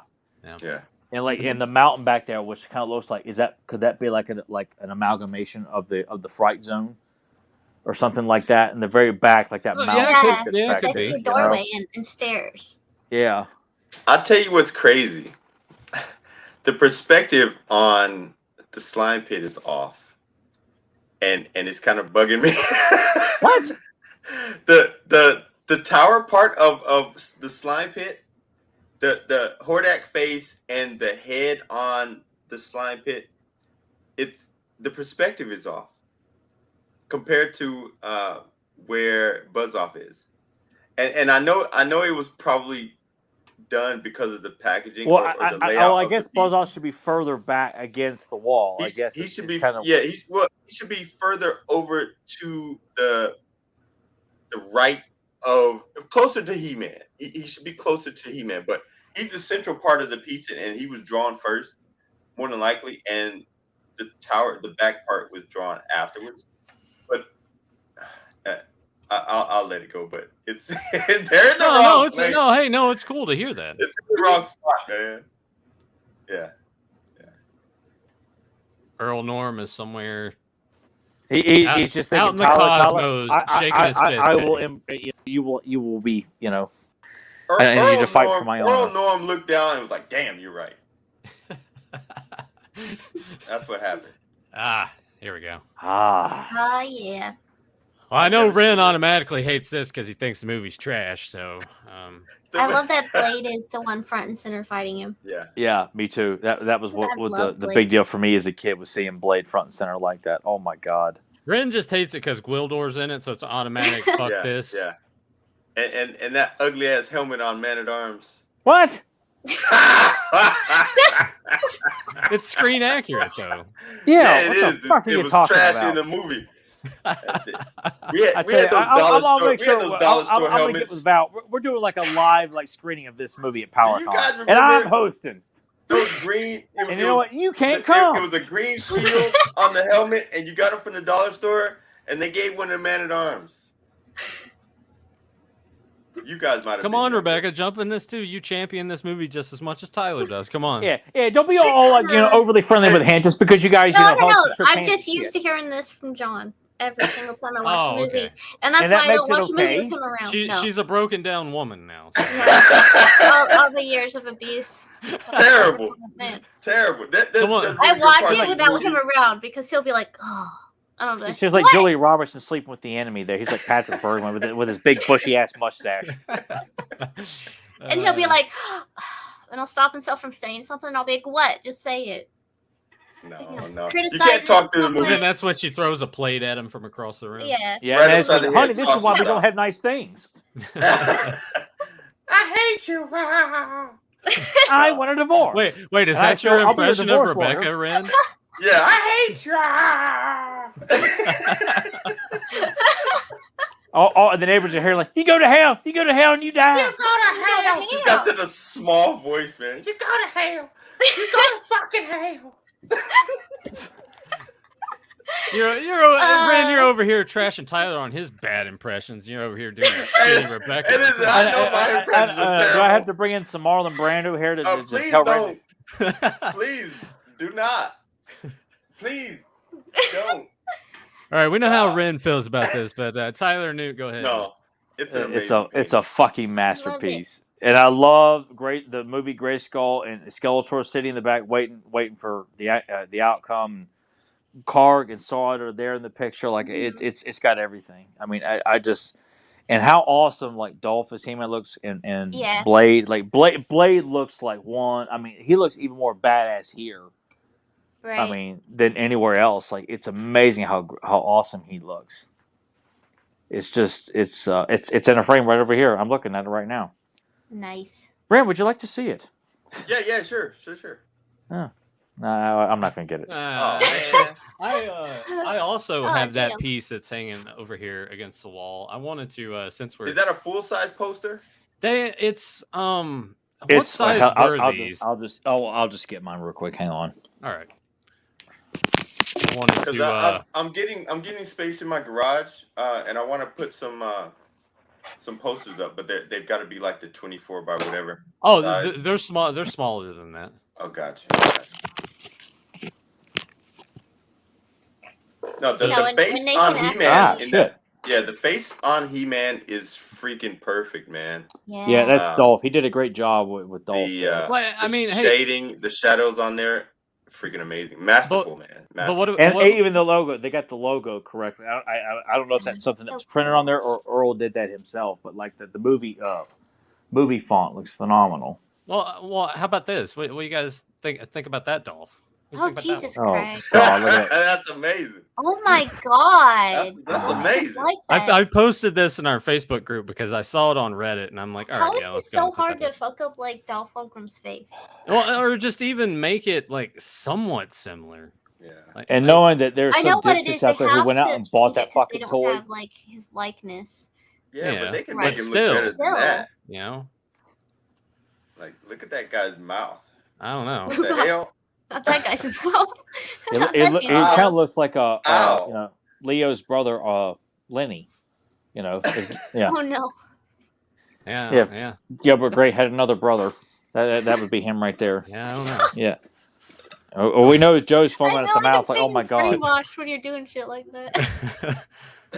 Yeah, this is a beautiful piece. I'm glad at least, even though Ren has his opinions about the movie, that he can still appreciate how great the one of these days I will convert Ren. You won't. I will. This is underrated. This one's underrated. Underappreciated. Yeah.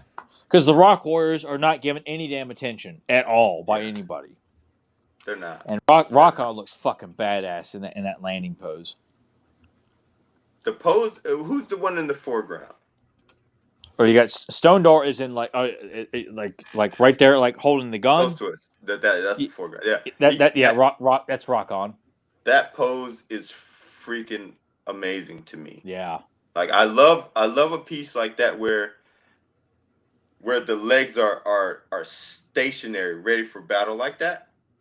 And he's just like, I don't know what that guy is doing over there, but he's about to get fucked up if he doesn't tell me he's a good guy right now. Like, why are you here? Like, what are you doing? I like your cape, man, but what are you doing? You know, like I'm gonna shoot you.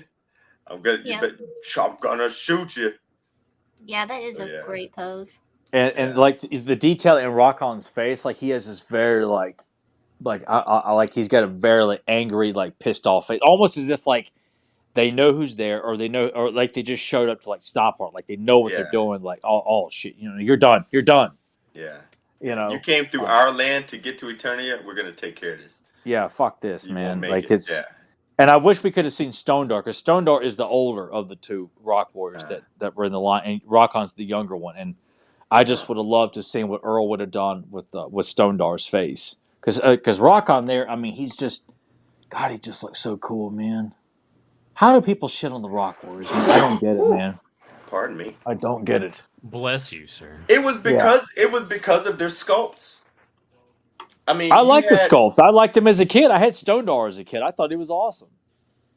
I didn't like. Well, then again, I didn't much get into the Transformers like that, so I wasn't into the gimmick. I was into the gimmick. Well, I could transform these because it didn't make me feel like I was dumb, you know, like just ball them up, just ball them up. Hey, I'm done. As Tyler says, you didn't need a PhD to fucking figure it out. Yeah. I had to watch a video on YouTube of some 5-year-old showing you how to transform Starscream. Yeah, same. I was like, man, I feel really fucking stupid right now. I think that's what stopped me from buying Transformers back in the day. A couple of my friends had them, and you had to keep the instructions. You did, yeah. You had to keep the instructions, man, because you mess around and they're just in half robot, half vehicle mode forever. You're like, man, I don't know how to put this foot in there. Plus, when you're in the middle of playing with him, like, oh, hey, I got like 10 minutes here before I. Yeah, you're like.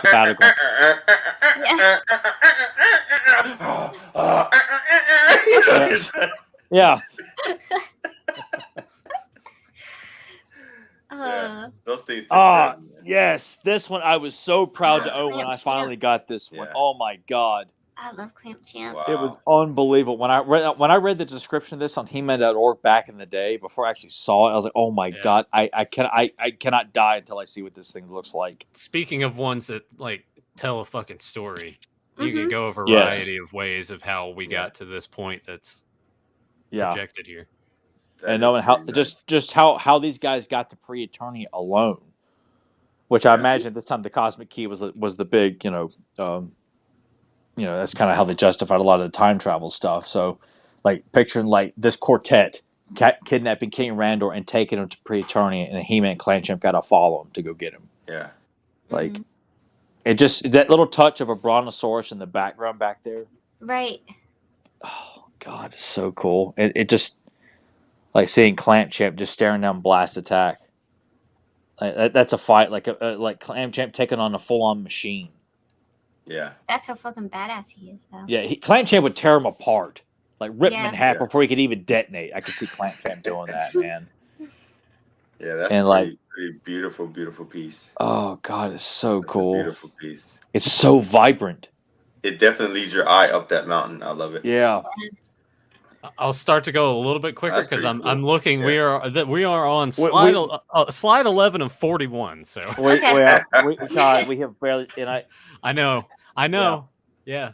But hey, that's the beauty of it. I know we're gonna go a little bit longer anyway because we usually do. So yeah, I'm prepped for it. But I'll try to go through them quicker. But see, you can't go wrong with dinosaurs. We've already established that when we were talking about weaponized dinosaurs. And to toss it into Master Universe as well. This is a beautiful fucking piece. Yeah. It was years later before I even noticed that Mosquito was like being captured by Turbodactyl. Yeah, I just now noticed that. Yeah. Because it was just the focus. I saw Turbodactyl in the background when I would see, because this is one issue I don't own. But all you could see it was on He-Man.org, and I just never noticed like Mosquito like dangling in his clutches, which is like, it's a cool touch. Like, how do you decide, like, but it's it was so much potential with this dinosaur line, and we've talked about it so many times on this podcast, like the missed opportunity or what we got and what we could have gotten with the dinosaurs, because it was such a beautiful idea. It really was. Yeah. Oh my God, this is Clash. This is Clash of the Titans, people. Yep. When Nathan asked me to send him, I think the original idea was 3 favorite pieces. Yeah. And this is one of them. It was this one, the movie poster, and the Shiro one. And I was like, it was really hard to choose just 3, but God, I love this one. I did write a complete story. I was asked a while back. Oh, yeah. Nathan and Rebecca have read it. It's been illustrated and drawn. It'll probably never see the light of day, but I did write a story centered around this illustration. I was asked to do it, and came up with an origin for Monstroid that all originated from this illustration. Like, it built up to this one sequence that I did, and I'll give Ren the hookup at some point so he can check it out too. Yeah, that was a great story, Tyler. That'd be cool. I'd love to see I remember you asked Thank you. like, to see if I recognized which painting it was from, and then I sent you a picture of my desktop because that was the background on my desktop. Oh yeah, at the time. I was like, do I? Yeah. It was fun to do that. There was a couple of changes in there I didn't do, but for the most part, it's what I wrote. But no, that was great. I think the coolest action-packed, which is what a story like that should be. Yeah, I think and it was definitely Clash of the Titans inspired. The coolest thing about this one is you can hear every sound. Yeah, you hear the ocean crashing on monster along the rocks. Yeah. Lifting up out of the water, the water dripping off of the what would you call this? The not moss per se, but the the seaweed. Seaweed, yeah, there you go. Thank you. You could just hear every bit of this. Rio Blast struggling, being potentially close to crushed. To death. And Snoutspout trying to distract him, because I always felt like Estendar, Rio Blast, and Snoutspout were always buddies. Like, I know they came out the same way, but I've always pictured those guys as a trio of buddies that you would see in battle together, hanging out. And Extendar being told probably by He-Man to go get help, which I wrote that in the story. I wrote a purpose, because Joe used to make fun of Snoutspout. Man, why is he on the jet sled hitting him with water? I said, I will make a reason for that. Yeah. So, and you did. but I did. Yeah, and thank you. I did it. My thing is, I'm imagining the back of that thing is all fucked up from the pressure of water hitting it. Mm-hmm. Which, oh God, I just think this of when Tyler's like, that's not what happened in my story. Yeah. That's not how that works. Well, I'm sure everybody has their idea of what this story is all about, but I just think at the end of the Clash of the Titans with Andromeda on the rocks and the water's crashing along like it's. I remember when the Mystery of Anwat Gar, that episode came on, and when it started, and you see these red horns come out of the water, I thought we were getting Monstroid in the first season of He-Man, and I'm like, it's the fucking samurai variant of Skeletor. Talk about a letdown. I really thought we were seeing the Monstroid rise out of the ocean. I'm like, oh my God. Fuck. I remember when I heard about this, and this was a book cover. This magazine was a book cover that you could put on your textbook in school. So, the original one I've got, which I didn't know that. Yeah, if the original one, which I've got in a frame, it has the instructions along the side of how you would fold it on your textbook. Yeah. Oh, cool. So, talk about being. I bet the girls have been all over me if I had that at elementary school. Nah. Check us out, girls. See, that's me on there. What up, ladies? Yeah. Oh, this is another. Oh, that's cool. Yeah, this is part of the magazine. Yeah. Towards the end, this is one of those things. Circle the 17 things that are wrong in the reflection. But this is awesome because he had to take the time to think. All right, I'm gonna make this look wrong. Yeah. So you can make it look so badass at the same time. I mean, how many people are just featured in this damn illustration, from vehicles to characters on both sides? It's stunning. God, and Mechanics in the water. That's pretty cool. Yeah, dude. Like Whiplash and Spikor in the back there. Roboto's up on the castle turret, and I love that merman because it's filmation. Yeah. But it's green skin too. It's so cool. And then having the mistake here where we're swapping out up at the top, you have Buzz Off, but in the reflection at Stratos, just Yeah. like And like, see, Clawful is fighting He-Man in the reflection, but it's Yeah. Man-at-Arms fighting Whiplash and Spikor. All right, guys, let's take the time to let's just find these 17 things right now. Yeah. We'll just put the show on hiatus here. Gather around, everybody. Help us all find the mistakes here. Yeah. Where's Waldo? But yeah, no, I like seeing Evil Lynn there on Spydor. Yeah, and she's got a lightning bolt in her hand, like, I'll fuck you up, He-Man. Yeah, directing traffic essentially because Skeletor's kind of busy. And the land shark's in the water. Yeah. Yeah. It's like Jaws. I've always wanted to see Jaws on Eternia. Well, all right. Well, who would be behind the wheel of the land shark, do you think? If Skeletor's in the Roton. Skeletor's in the Roton. Triclops. Triclops. I can see Triclops are too bad. Yeah, because at this time, like, the 85 wave is out, so I can see too bad, but we need more Triclops in the world, damn it. Yeah. This one is rocking. Oh, we need like the full one, the full view one, which has Mossman and Cyclone right below He-Man in this one. All right, I'll have to Google it. Well, no, if we do that, we're going to put us behind even more so. Okay. People look it up. Just know that Mossman and Cyclone look fucking badass. Grim, hook me up so I don't have to search for it. Yeah, that's pretty dope. I'm sure he'll message me. The snake creature is amazing in this.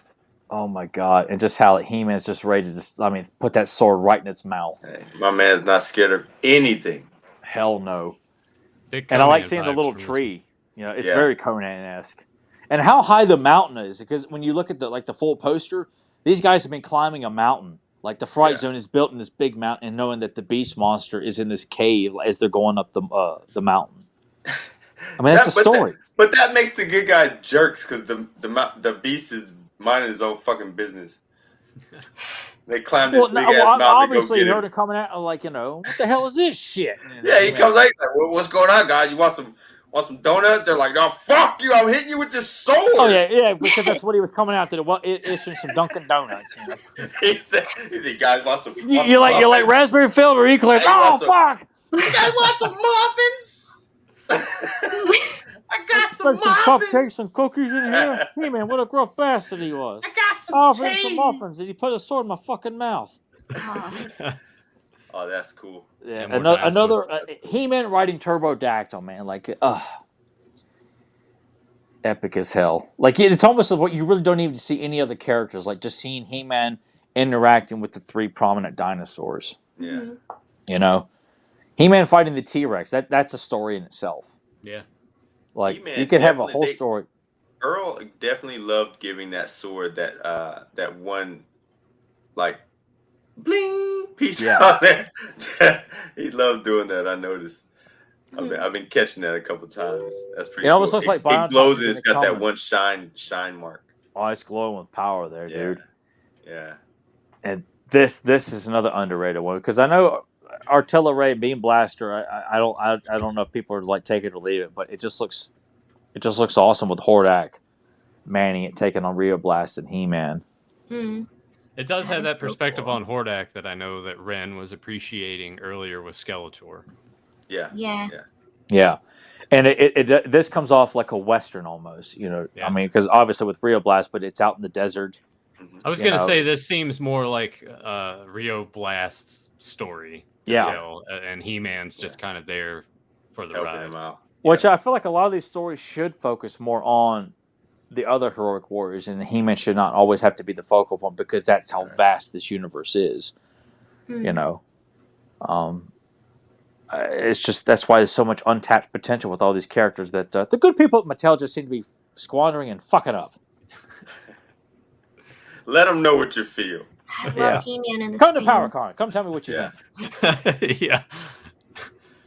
This is He-Man beautiful. looks great in this piece, Yeah. I'm Brian Davies from Mattel, and Tyler, I just want to tell you that you're wrong, pal. And I hate you, and I hope you die. Ren's right about everything, by the way. Yeah. Better believe it. Yeah, By the way, that's Ren, really cool. I just, it's Images like this where the villain's looking at like a crystal ball or something and looking like I'm gonna get this guy or I'm gonna take this out. And I love images like that of all kinds of villains who have like Skeletor has the hover screen and Mom Ra has his pool, and it's just I like villains who have something that can observe the heroes in action while they're contemplating their next scheme. And look at the vein detail there on Hordak. Yeah, You see the and veins this isn't a poster either. Unfortunately, this is not a fold-out poster. This is only the cover. Just the cover, yeah. Just the cover, yeah. I like this one. Wait, hang on a second. Did I just hear in the background glory hole? What? I thought I did. Was that Ren's son in the other room? I don't know. He better not. I don't know. So, Chad, if you heard that too, back me up on it. I could have sworn you said very faint. Glory hole. Whatever. I did hear something. It fits in with what we do on the podcast. Terrible. So it works out. Terrible. I'm going to have to beat my son just because. We don't talk about glory holes in the house. The hell's glory holes? Better not be putting no holes in my wall. I'm going to kick you in your hiney hole. Yeah, that's pretty amazing. I like how He-Man is like the throwback to the very first issue of He-Man, with that pose, because that's what it looks like, even though Prince Adam is more 2000X because he's so small. Yeah. But it's beautiful. And Cringer's very old school, like classic Cringer. Because these came with the DVD sets when they came out. Yeah. Okay. Ah, yes. Very nice. Pretty. Yeah, it's a shitty story, but a great cover. Yeah, a lot of them are like that. Yeah, the snakes look amazing in this. Yeah. And it looks like Skeletor has crashed the land shark. Yeah, but he's like, all right, it's no matter. See, this was right after he missed, and he was still fucking with the radio. He was like, oh, why can't I get slow jams on this, bitch? Oh my god. I love more. I love Orco's pose. It's like he's like you can feel him moving. Yeah, it's animated, even though it's still painted. Yeah.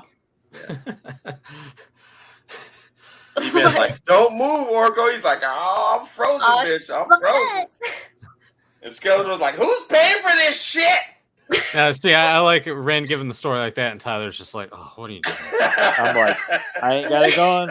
Both sides here, going on Keanu Reeves and Devil's Advocate, free will, right? This brings up so much memories. Conan the Destroyer, a little bit. Yes, I can see why. Yeah, with the Crystal Palace. I do not like Skeletor's arm in this piece. What? Why? His extended arm looks odd.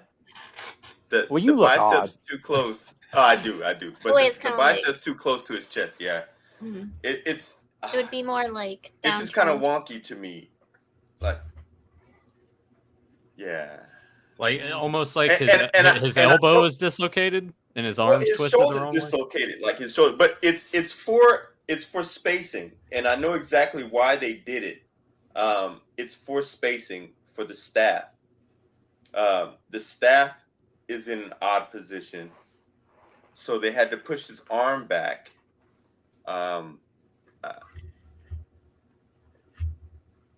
It's just stylized things that they probably told him to do for the piece.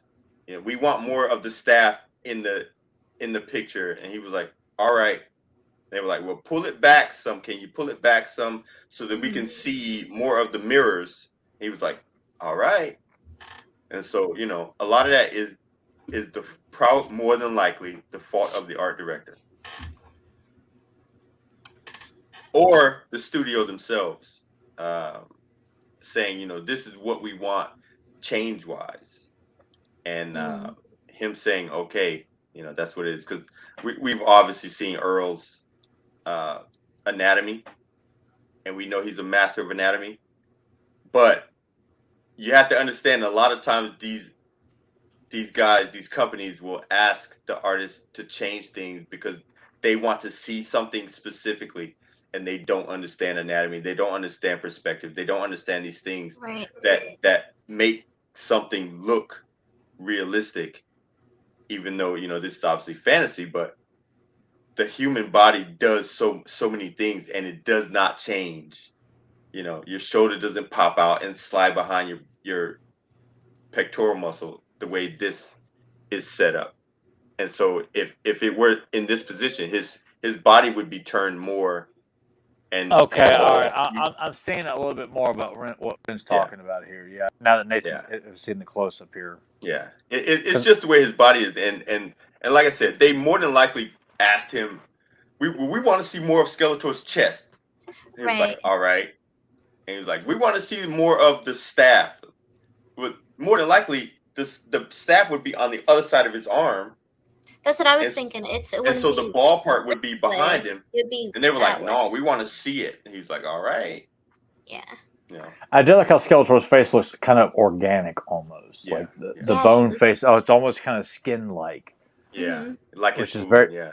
Yeah, I it's also very like that he badass. made Evelyn yellow because I Yeah, like her. I like Yeah. that too. And I like how she's right there at his side. Like Yeah. I always picture this two as being a genuine couple. I just don't want to see them fucking.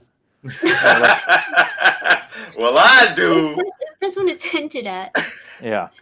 like in the movie. Yeah, that's what I'm talking about. Oh, yeah, you know what? We don't need it. You know, it's just you know what? Yeah. I want to whatever, see like, Bonehead fuck it, give fuck out it, the fuck it. bonehead.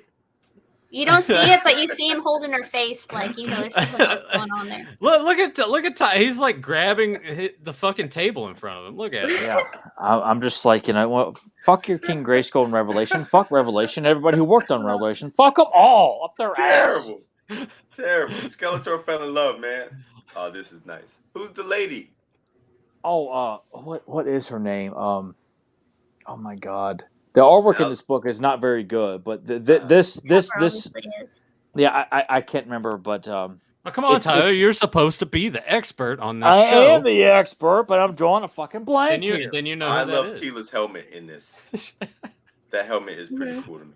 I always like the separate pieces. That's what I'm doing. Yeah. I'm building a snake armor right now, and that's what I decided to do. Yeah. It makes it easier to move around in. To So move I don't around, have to. right. I don't have to do the Batman turn, Yeah. like turn my whole body to look around. But what always struck me as a kid was seeing Merman in this one because that was the first time I saw him outside of Filmation, on a cover like this. Like, oh my God, like he looks like Filmation, but he's got green skin. I thought it was so cool. Yeah. And just it's an image almost like when I was kind of disappointed too because Merman is not the sole villain of it's Skeletor's the villain. He's just guarding her at the end of the story, and that's it. He's just there with his arms crossed, and that's about it. Like, it really would have been cool if Merman was the one that encased her. Because it does look like a sea bubble or something. Like, why would you know? Yeah. Maybe he found a crystal to be able to kidnap her or something. Yeah, it'd have been so cool to see Merman like being the one who's pulling the strings behind the story, and then the swamps too. Like, battles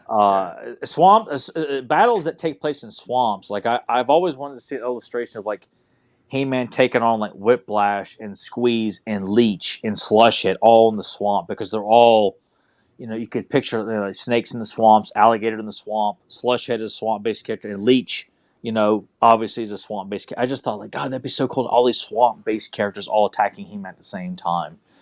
But things that take place in the swamp I always thought were fascinating because it's dangerous because you can't see in the water. Everyone's like knee deep. It's gators, snakes, or whatever. And it's such a beautiful marshland illustration. Samurai Skeletor ready to come out of the water and fuck you up. like, get out the water. I got you, bitch. I'm surprised that Dean Stefan didn't have it, animated like that, just to zing me that one day. God, I tell you what a letdown that cartoon. Oh, this is fucking rocks, man. Yeah, Joe's favorite, the Meteorbs. Yeah. All right, now put up Joe what he's really thinking right now, Nathan. What he's really thinking. Oh, come on! You've been playing it all evening. Yeah. There you go. Yeah. Yeah, I know a couple of guys who collect those Meteorbs, man. I never had them as a kid. I never saw them or even heard of them until I got the Star Marvel issue number 2 is when I first like really learned of them. That and seeing them in toy guys like the Price guys and see the listing for the Meteorbs. Yeah. But it's a beautiful illustration, and I embraced all the transforming oddities of the 80s, from like these guys to the Rocklords to the McDonald's Happy Meal Transformers that were like the French fries and the milkshakes. I Yeah, I thought they were all badass. Why fans of He-Man like to shit on the meteors? I'll never get it. I don't understand it. Maybe it's like people like Red who like stirring the pot, like, man, this is some lame shit, you know. It is, but What? I'm not gonna shit on it on anybody who collects them. You know, they were cool. I think by the time they got to the point where they were coming out and the dinosaurs were coming out, I wasn't. I was a little much older, and I wasn't buying any of that stuff, and so I really didn't know anything about them. Gotcha. I mean, but looking at this, like I know, like when we had our Spider-Man discussion, you know, Ren was like, you can make any shitty character look great, but I'm like, listen, but looking the at these, the artwork is absolutely magnanimous, but the little chunky dude running, like I can't stop looking at dude. Yeah, this guy, it's funny as hell. Like you see him tripping. He's got to trip at some point in time. He's just gonna roll over his face. Now what about like the villain meteors, like Crocobite, Dinosaur, Bear, right there at the Gorilla, Rhino? Like Crocobite always looks so cool. Like him coming. Are those the bad guys? Yeah, those are the bad guys. Yeah, oh, the ones with He-Man are the good guys. Yeah. Gotcha. Okay, well that's cool. He's like, I'm pretty sure Ren's like patting me on the head. That's cool, man. It's all good. Go over there, eat your sandwich. Everything's fine. It's cool, little buddy. Yeah. I'm picturing he's Johnny Depp, and I'm Leonardo DiCaprio sitting with him. I have no idea about those dinosaurs. I actually, because Grimm sent me a few others that I am missing, so there's a better resolution of this one that I'm going to upload right now to go over top of this. Okay. I didn't notice until tonight when Rim pointed it out that in every picture the sword has like at least a gleam on it. Yeah. Or a sparkle on it. It's kind of important, I guess. It's very nice little touch to it. Like in some pictures it's like this where it's full on glowing, and then other pictures it's just like a sparkle or a spark or something. It's a very nice detail. And this like has a like Christmas spirit to it, but it's also like a beautiful like winter piece too. Like you really feel like this could be something you could put up at Christmas time, but also you know, it's very Conan-esque with the cape on He-Man's back and like the snow on the pine trees, and it's moments like that. Does anybody know what this originally was for? Or maybe it was just a personal piece. It was one of the opening pieces, like to greet you, like they're greeting the reader pieces. Yeah. Oh, okay. Yeah. Okay. Yeah. That's so cool. And I do believe that looks like it's a photo of the original, maybe. It was a Christmas issue, if I remember correctly as well, which I think had the holiday gift wrap. I think the Earl Norem did paint that as well. Yeah. Yes. Yeah. Yeah, with everyone, this is so cool. Like He-Man just showing up, and I imagine that we're looking right there. It's probably Gigantosaur, the Brontosaurus, with the prototype that we never got. Yeah, I was about to say that never came out, did it? Nope. God, well, boy, what that box art would have looked like. Yeah. Holy shit! This was another one that Graham also sent me. Another one too that shows kind of the coloring on it's a little bit different. This is probably just a different scan, but you can kind of.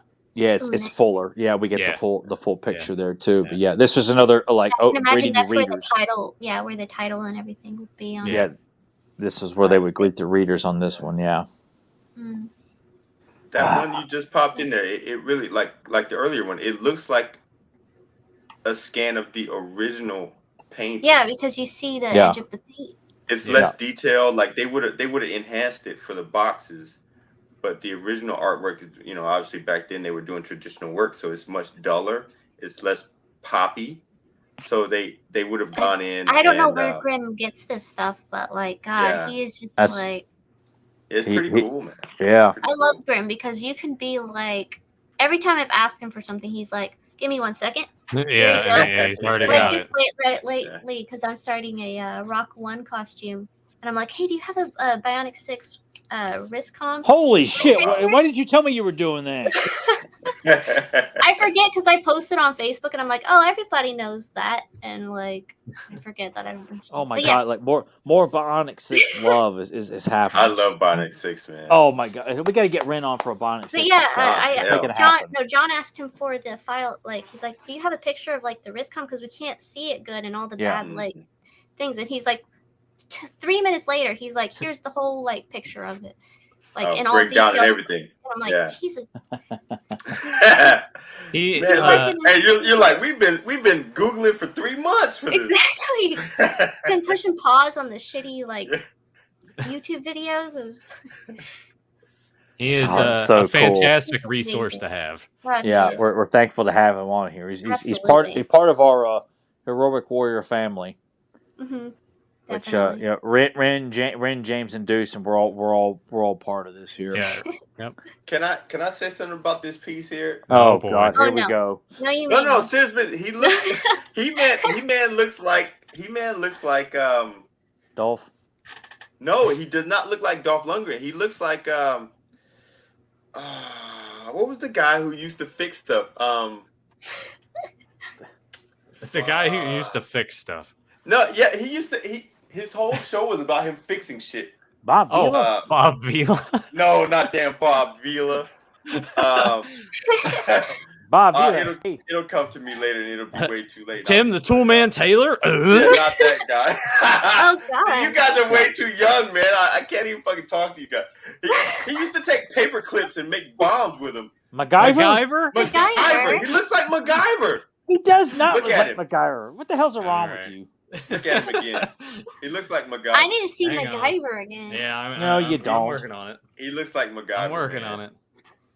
He looks like I like how Earl same haircut and everything. Oh my God. It's a buff ass MacGyver. All right. Well, God, it's a fucking web. I What a hate detail on his boots, though. I know the Yeah, boots look great, and the movie accurate power sword right there that he's holding. The knee bracers and everything look really Yeah, cool. it's right. Looks just like him. Looks fucking I don't just like see him. it. His You're face blinded is too by your massive. faith. You're blinded by your faith. Look at the hair. Maybe Look if at his face was more his cheeks. masculine. What Yeah. the hell?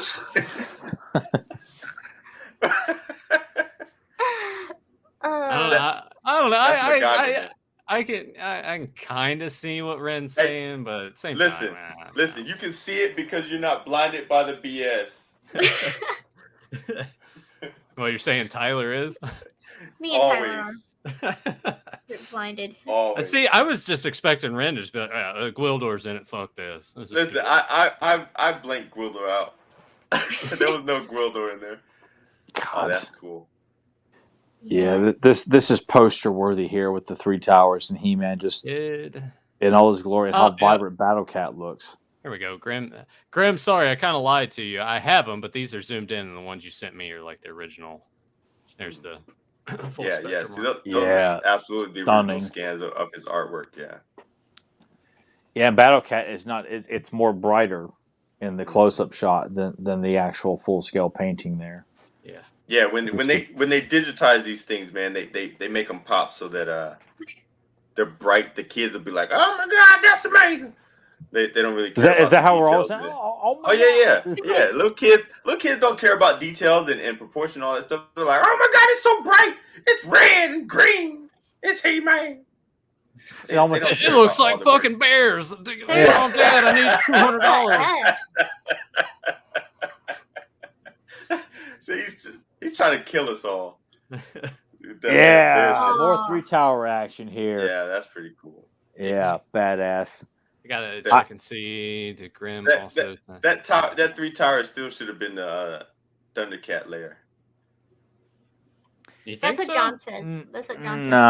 Nah. John's always like, it looks like a Thundercats. It looks like a Thundercat. No, because then I don't want to have like the Thundercats have a lineage to eternity. Like I don't want everything to be like sleeping together. Like it needs to be, separated or stuff like that. Or like like John just says that it looks like it belongs to Thundercats. Yeah. Like it doesn't belong to He-Man to me. It belongs to even though He-Man rides on a giant cat, but a tower with a cat on it does. Well, that's fine. Exactly. But the Thundercats are cats.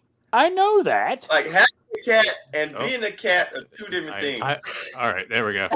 Tyler and Ren both froze on my end. I don't know if that. Okay. I'm still in. Yeah, no, you guys are here, but Yeah, you both froze on my end, and Rebecca Oh, was yeah? fine. So I just. Well, in case you didn't see, I called Ren a big fat duty head. You know. Oh, okay. All right.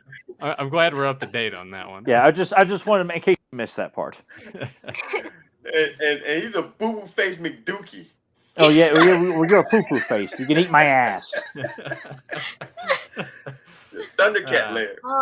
Here we go. Here's some She-Ra love. It wasn't a lot of She-Ra Earl Norem stuff. No, but son of a bitch, this is so fucking awesome. Yes, it is. Yeah.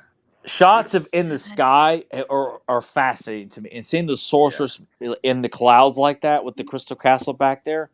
Yeah. This blew my damn mind when I saw this in 5th grade. I could not fucking believe how awesome this was. One of my favorite paintings of his, easily. She-Ra's never looked better. A huge She-Ra fan, but God, that's gorgeous. I like the combination of the toy with the filmation. Yeah. Even Swiftwind looks amazing, even though he's all pink and stuff like that. But the Crystal Castle way up in the clouds like that. I mean, it's fascinating to see stuff like that. I mean, the sorceress looks beautiful, just stunning, made out of clouds. Powerful. Like she doesn't have to be. She doesn't have to be there. She's very commanding. You know. Yeah. Oh God, I'm so It's just fun just talking about this with you guys. Just emphasizing why this line should not be settled for anything less than this kind of quality. And I also really appreciate Ren giving his perspective as an artist and how he... as a professional artist. And as a professional artist. Oh, whoa. Holy shit. All right. I'm gonna nerd out for a second because I haven't seen him in the chat for a while. But the Melvor from the Game Chasers is here. Oh wow, an Earl Norem discussion. I'll have to go back and watch from the beginning, and I'll have to bring him on the show because since we talked about that before, he's a huge Transformers fan. So I'd like to see him and Tyler and Ren. You weep grana weep Ninibon. Wait, what? That was for him. That was for the Transformers fan. He knows what it is. All right. I just said hello in Transformer. Okay, I didn't know that one. So. Oh man, you guys are so young. Yeah, we don't know who MacGyver is apparently. Yeah, right. Jerks. No, we know who MacGyver is. I know who MacGyver is. I never could get into that show as a kid. But he was in that picture with. We didn't know you were talking about a fictional guy. We thought we were talking about a guy that had a show, like a Bob Ross that's fictional. Okay. Yeah. That's why we automatically. MacGyver doesn't fix shit. He just builds shit. Yeah. Yeah, well, same thing. Yeah. There we go. Universal greeting. So yeah. There you go. Thank you.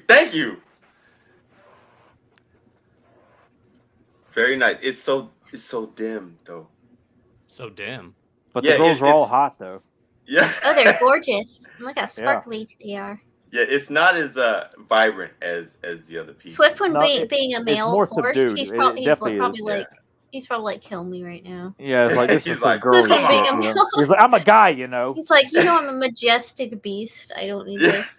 And his voice was so deep in the cartoon. He's like, come on. Yeah. I love his voice on the cartoon. Because he's like an old British gentleman. People, they're always shocked by his voice. And I'm like, I'm so used to it. And they're like, I always figured that's how Strider would talk when Strider, which he speaks mentally through the computer in his only episode, but I figured he would have that very deep Lou Scheimer voice when Strider could talk. Yeah. Which he could do that in some stories, and some other stories he didn't. But I always figured in my version of Strider he would talk. Yeah. Here is the unaltered version of yeah. Very nice. Cool. God, it's so cool. Gotta put that up there, show some love. Yeah, the originals look better to me. Yeah. Right? Oh, that's really nice. Yeah. Yeah, it's beautiful too. That damn looky. I hated that motherfucker. No, I I like the I was hiding today. God. Make another look. The low. I hate which Rebecca sounds just like Looky. Is that right? I saw. All right, Ren. Ren, let's get your impression of Rebecca doing Looky. Ren, go ahead. Oh, you want to find me? You sound like Elmo. I'm hiding in plain sight, motherfuckers. You want to find me? He sounds like the South Park version of Elmo. Got you, bitch. Yeah, he's like Mr. Hanky, the Christmas poo over here. Yeah, look, he's fucking biting people in the ankles and shit. Hey, Ren, in that voice, say kisses. In that voice. Kisses.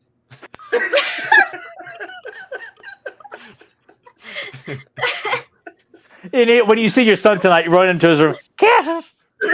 Yeah, and then his son's just gonna be like, what the glory holes. So someone else, I think it was Daniel Carhoonan in the chat, was like, Nathan, I heard glory holes as well in the background. I'm like, all right. I'm glad to know I'm not going. Wow. crazy. So what? I don't know what's going on in Ren's house. Yeah, I don't know either. You know what? It may have been John. I don't know. I know he's playing Grand Theft Auto again. Grand Theft Auto, so it might be part of the story mode. That makes sense. I'm gonna have to fix that.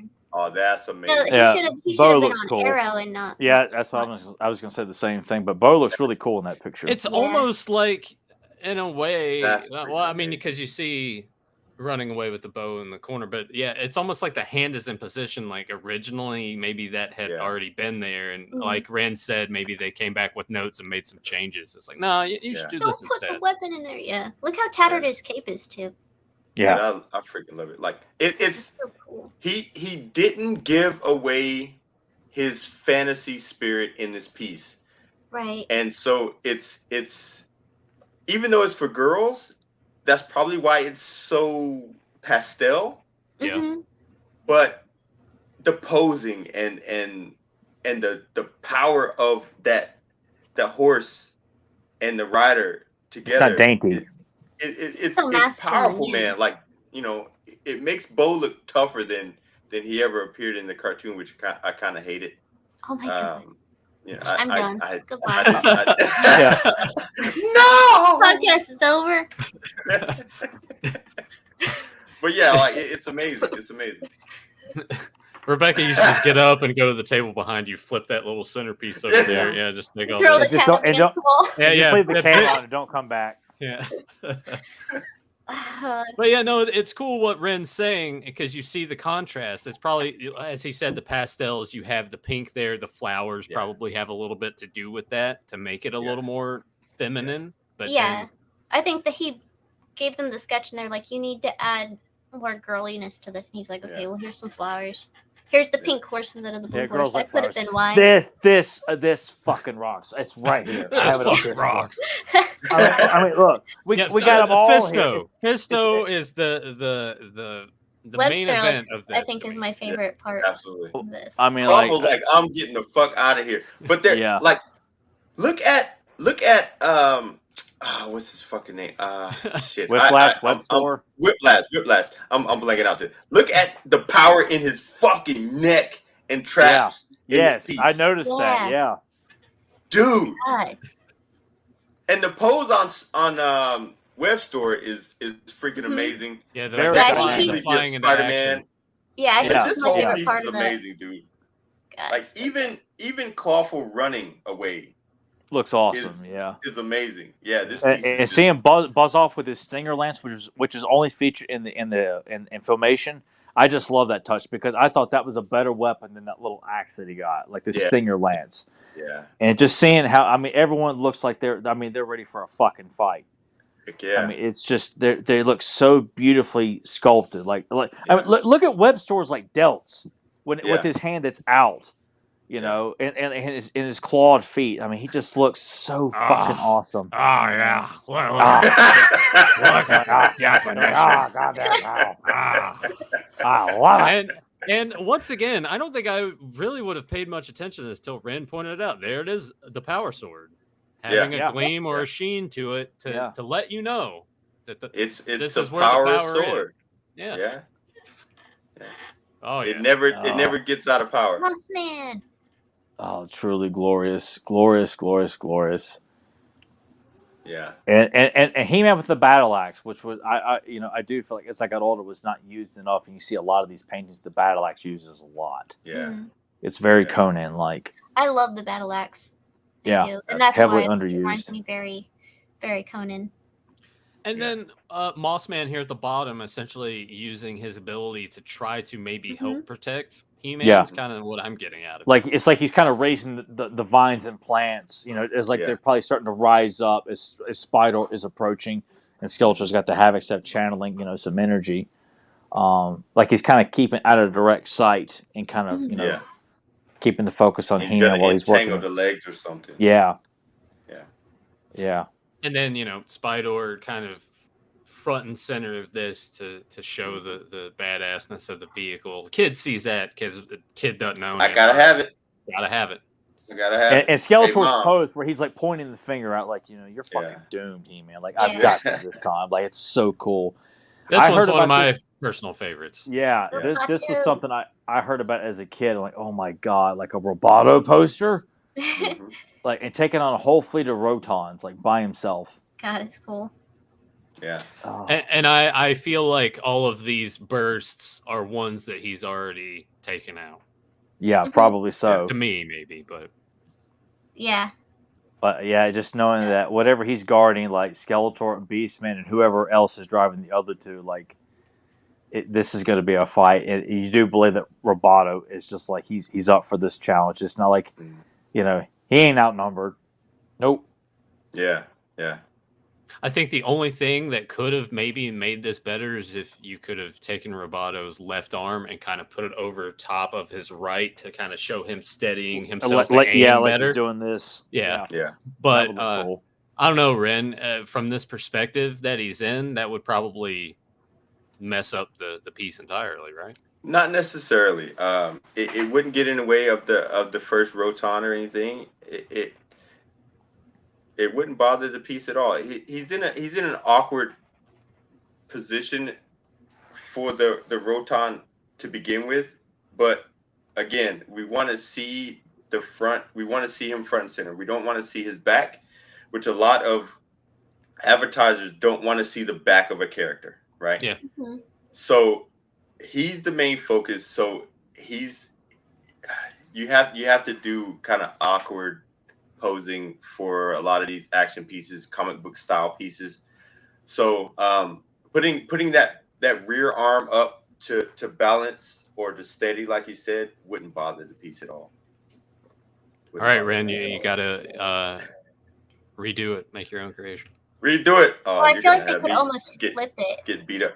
Yeah, you could have flipped it. Yeah, and This have is his amazing arm piece. out to the back of him Yeah. instead of in front of him like that. And Or it could have been the other way as well, but we instead of want to like we want to do left to right all the time. Right. That's one of the things, man. Why is that?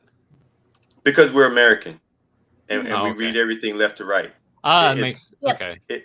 It visually everything is left to right. Yeah, whether Makes you sense to me. understand it or not, Yeah. Yeah. you'll start noticing it now. You'll start noticing it now. I Yeah. promise. You'll be like, "Fuck, that's right." Oh wow, this is left to right. Yep, this is one of my favorites. I think this is number one out of the Yeah. bunch for me. As I said before at the beginning of the show, this was the one when I saw it hanging on Tyler's wall. I was like, "Damn, I need to start getting back into this." Yeah. And He's I not think- kidding. That was the one that really stuck out to Nathan. I do Yeah. remember that vividly. And and this was when classics really had started going, and Mhm. Tyler had amassed a decent enough. And I'm like, "Fuck, I need to jump in on this." And then I didn't for the longest time. And look at me now! I spent all that fucking money trying to get them all. I mean, what? This is. I mean, fuck, man. Like It's look at epic. that. Yeah. It's it tells epic. you so much. Yeah. Mm-hmm. And I love the use of the filmation styles. I was But about to say the Grizzlo right looks thumb like in the. back. Oh, and that Pfizer looks amazing. But I think Grizzlor is not spot on filmation, and that's what I like about this. Like Same. the other three look like spot on filmation, but It's like, literally like he took the best versions of all the characters and yeah, put them in because one I thing. like that. I like filmation Grizzlor, but this one is more imposing.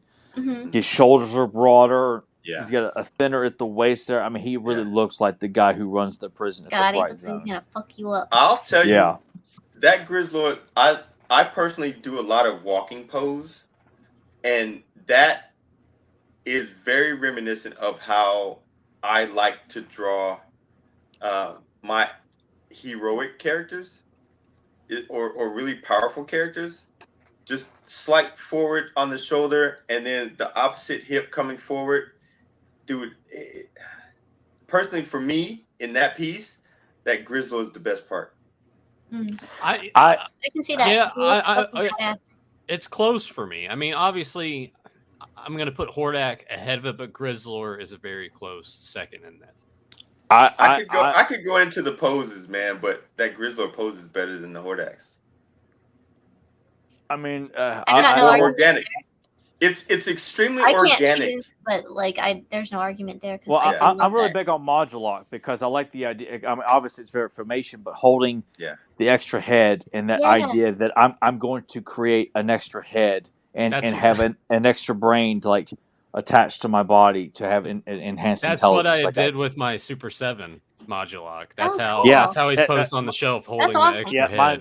Mine's doing this because I just love that idea that he starts out as a very smart creature and wants to enhance and strengthen his intelligence by adding another brain. I thought he should be the reason why that Fright Zone looks the way that it does. It's all mechanical and technology based. It's because of Modulok introducing it to Hordak. I just always thought that was such a cool idea. About Modulok. Well, it's strictly like out of Filmation. He's a solo. And I like that because that was one of the few things that they did in Filmation that was continuity between that and He-Man. That you see him as a scientist who wants to join Skeletor. Eventually, he joins it without you don't actually see it. And then in the She-Ra series, he creates the Gatemaker, gets tired of Skeletor's shit, heads off to Etheria, and joins the Horde. But you see a nod of the second head he wants to make in his first appearance in Happy Birthday Roboto. So the idea of like, I want to create an extra head for more intelligence it's such a cool idea. NW3 says, nice character placement in the negative space. Oh God, exactly. Yeah, absolutely. I'm obsessed with the Fright Zone being lit in that yellow smoke and like I love the Filmation Fright Zone. Mm-hmm. I was so it's glorious. Very much, but like I love I think both. just I feel in comparison to Filmations, it's. I like to think that the toy version was their base on Eternia, and that the Filmation would be their base on Etheria. Which would explain why it's much smaller and more not as. Like they just get to or something like. I could find a way of making it work. That could be that could be their base on. Yeah, I like that. And Rin could illustrate it for me, and Rebecca, you could read it. And I can read. Yeah.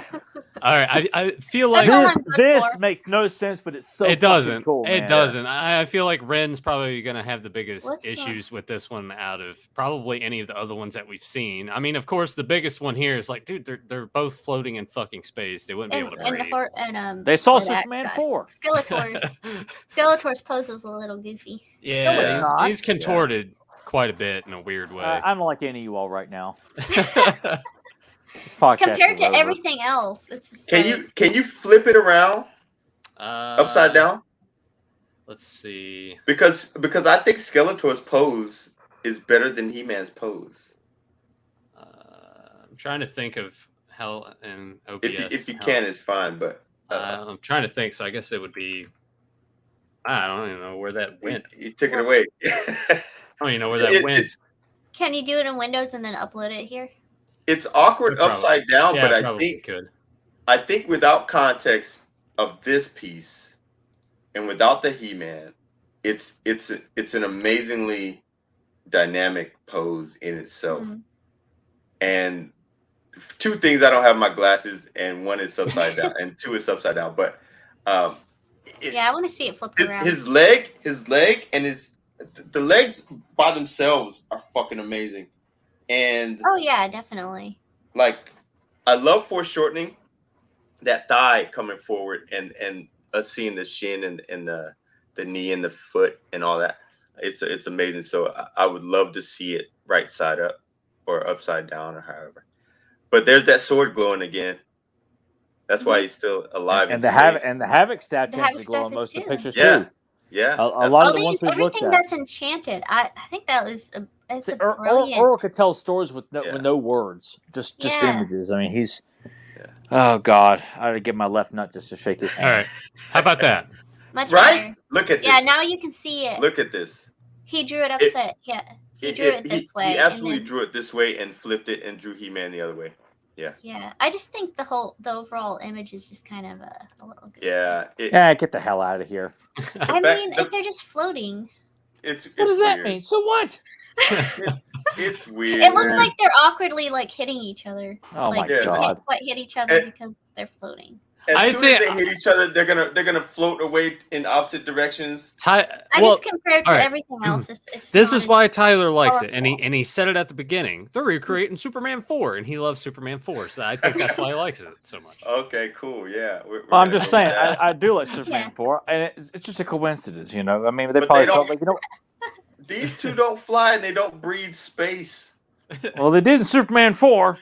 Oh shit! Oh yeah, and then he dropped her down to Earth. Yeah, like what the? And she didn't catch on fire. I know. Yeah, It makes no fucking sense, and it's This actually in the script written that way. This is awesome. I like this one. Yeah, this is fucking so brilliant. Yeah. This is so Skeletor cool. looks scary as fuck. And pointing at him, like I've got you this time, you know. Once again, the sword got that gleam to it. Always. There's always something going on. Always. Well, I like- actually, I like- when I think about it, He-Man was riding a there? lion, too. Okay, yeah, there was one. Yeah. in that one. Yeah. Yeah. See, I would go to Africa if I could ride a lion like that. Yeah. Go for it. Oh yeah, Happy. best of luck, buddy. Yeah, Hey, yeah. make It'd sure be you like get- this, man. Like, yeah, Yeah, like rock. yeah. I'm like, fuck you, Skeletor. Come on, man. I'm riding my damn Then he lion. gets trampled to death by all the elephants. Yeah, yeah. Yeah, And eaten Yeah. by the lion he was riding on. yeah. Or coming out of a rhino's ass like in Ace Ventura 2. Jump on a lion's Yeah. back. That scene in Ace Ventura 2 is so fucking funny. I remember I seeing that know. in theaters. I was like, oh, I know, my God. putting his fist out and then it pops it back in. Coming out that rhino's ass. Oh my god, power from the sky. Jesus Christ. Oh, yeah. Yeah, that's pretty cool. This was the last golden book I picked up. It was the hardest to find and still is the hardest to find. Oh, it's so cool. And all the characters that are featured. I mean, this is 1985 at its finest. We got some of 84 and 85 featured in this one. Yeah. And it just this is a story. It's like, you know, the Helm's Deep. You know, you got the ladders I was scaling about the to castle. say, it really reminds me of I should say Helm's Deep reminded me of this. It's, Yeah. That's what we Oh, should I mean, say because More. He-Man's better than Lord of the Rings. So I like him better than Lord of the Rings, and I really I- love Lord of the Rings, so that's saying something. yeah. Well, He-Man's better than everything. So that's why we're here. I mean, who? Oh, Yeah. yeah. Wait. What was that? Come again? Huh? What? Who? Don't worry about it. The Rock you say Warriors. something? Hey, I didn't think you hey, said what, something. What do you guys think about this one? I think it's fucking awesome. Very I cool. like how they had the cannon behind Skeletor too, and him in his triumphant pose there. Yeah. So cool, and the Rock Such a Warriors look powerful very pose. imposing too. Yeah. But Mhm. He-Man looks so badass in this. Like the Yeah, look on it's his pretty face powerful. of just slicing this Rock Warrior like in half. Mhm. That's what I think about being when I'm at the gym. I mean, I'm just slicing shit all over the place, man. I show up to my gym with my power sword in hand, and I'm just slicing shit all over the place. I could see you actually at the gym with your toy power sword and someone's doing weights wrong and you're like, you tap them with it and you're like, hey, you're doing that wrong. That was more Misty Miyagi than Yeah. Yeah. What are you Hey. doing over there? Oi. Yeah. I don't hesitate to snap at people if they come over to me and they, hey, how many we got left? Fuck you, man. Another stunning as hell. We didn't see enough dragon work with Earl on, that's for sure. Yeah. Because he makes this dragon, or these two dragons, look just that pose of He-Man, like, God, it's so cool. And Skeletor caught in the middle of that fire, like, and he just—it's almost like the Havoc staff is like breaking the fire up. I was about Yeah. to say its Yeah. magic is blocking it for him, saving his life. Yeah, you almost get the vibe that somehow He-Man and Skeletor are almost kind of working together. They're gonna have to work together. Yeah, on they're this gonna one, have to team up, to stop this dragon. Which it's always fun to see it, but just with Skeletor, turns on him at the very end. Oh yeah, of course. Of Yeah. course. There were not no Marvel Marvel Cinematic Universe villains, where all the villains are pussies. True. And we finally made it. Here is the last one of the bunch. The best one. Love it. This is the best one to you, Ren? It is the best one to me. It's awesome. Well, top five. top 5 for sure. It's definitely Grayskull one of the looks best. awesome, Grayskull looks awesome. Like the pose of He-Man and Skeletor, like they are right on top of each other. Like that is about as close in who do you combat. think Teal is shooting on top of Castle Grayskull? That's a good question. Because it doesn't really. There's no discernible shape, so it's clear it could be left to anybody's imagination. It almost looks like Beastman. I was maybe he's right there. If Beastman wasn't right there, retard. Sorry. But like there's, I always think of like the Thief of Castle Grayskull. It almost like Beastman is like leading a horde of like other beast men kind of thing. Yeah. So maybe you could have like a generic kind of creature warrior that's up there. But it's the Mighty Spectre. like our little buddy Scott and I like up there getting the shit shot out of my Tila. This is for fucking me up in the bios. Yep. Graham says Joe would say she's shooting at Stratus. Yeah, because he's stupid like that.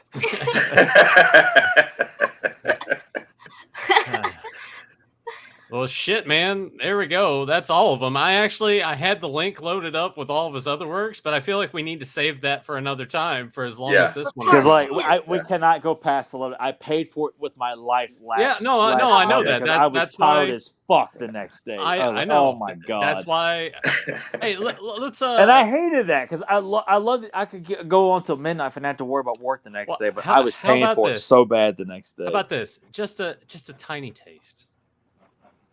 Let's give him we could continue. We could do the Earl Norem discussion next week, like do the part two if you could. You could do part 2, or we do something else next week. Maybe we do because you we can come back and do Earl Norem part 2. Well, I was gonna say Earl Norem part 2 should be and now for something different since it's not gonna be Masters related. But you and I were also talking about finally giving NYP some love since more of those episodes and doing we should do that. The Council of Evil Part 1, Part 2 watch along. 40 minutes worth of us watching the show, and it's there on YouTube, so everyone else could watch along with us. Let's save Part 2 for. Let's give it a little bit of time, and we'll come back to it. But I do want to give him a tiny taste. So this is. This is what I love that. Conan with King Kong, essentially. Mm-hmm. Yeah. Look how ferocious that girl looks. Yeah. I'm sure that I have so many of these in my collection. You can tell he was more free that's the Tower of the Elephant. That's a good story too. The Tower. Yes. But you know what? There's no hot girl in that story. He's done some paintings for Conan story, and they're not even in the story. I'm like, where's the Bigfoot? Where's the girl? They're not in here. I like this one a lot. Yeah. He could draw like zombified warriors fighting Conan like nobody. I mean, it was just it was awesome, and he's done several of them like that. This has got He-Man written all over the trapdoor. Gorgeous that girl in the back is drawn. Jesus. Yeah. And sorry everyone at home that I can't like zoom in on it. It's just the screen share from this website. So this is good as we can. Looks like Conan's fighting Sauron from X-Men. All right. Just give him a tiny taste. We'll He's save the just rest a taste. He's just a taste. Because there is so much more on oh my god! I mean, so much more. There's Marvel stuff. There's the Marvel stuff, the Conan stuff. I didn't need G.I. Joe. He did some beautiful G.I. Joe stuff. And G.I. Joe stuff. Oh my god, he's I done probably beautiful. have seen it. I just didn't realize. Maybe it was that it was him. Yeah. That happens to me a lot. He's got one of like Raptor and Crocmaster and Big Bo all fighting with Jinx. And, that one is on there. Yeah, that one's on there, and the link that I have. And when I was doing the research, because initially I asked everyone, "Hey, give me your 3 top non-Master Universe pieces that he did," and I'm like, I found the link. I'm like, we won't worry about that. But thank God, because I was having a hard time. One thing I did come across was the Island of Danger Fantastic Four book, which I will show this image off. One of them that Grim sent me, which was a personal favorite of mine. I bought the book on eBay, so maybe when we do the part 2 discussion, I'll show off that book and the stuff that's in there. But yeah, here's the thing fighting a fucking octopus. Yeah. Oh, wow. That is awesome. I've never seen that before. Yeah, and we get the pencil work with goes to that is so cool. The painting, but yeah. Another little tiny taste, part 2. We'll do that soon enough. I love this thing. He did a beautiful illustration for a Secret Wars coloring book of Doctor Doom holding Wolverine, Spider-Man. Yeah, and that's on the link. So fucking cool, man. I love that image. God. He also did the sectors. Like he did, like it was like a storybook of the sectors. He did the interiors and the cover for that, I think, as well. I watched a Sectors. There's a Sectors miniseries, I guess. It's on YouTube. Yep. And I started watching that the other day. I'm going to a show at the beginning of March. And the creator of Sectors and Boglins is going to be there. Holy shit, that's awesome, I met dude. him at PowerCon. Yeah, Well, so what's the show, I'm gonna try to Ren? sneak out some. It's in West Virginia. Don't even know where he's I going. can't remember. Yeah, I can't remember the name. I'm sorry. It's next month. It's next month. Yeah, beginning of next month. I'll look at it. Yeah, I'll see if I can find it.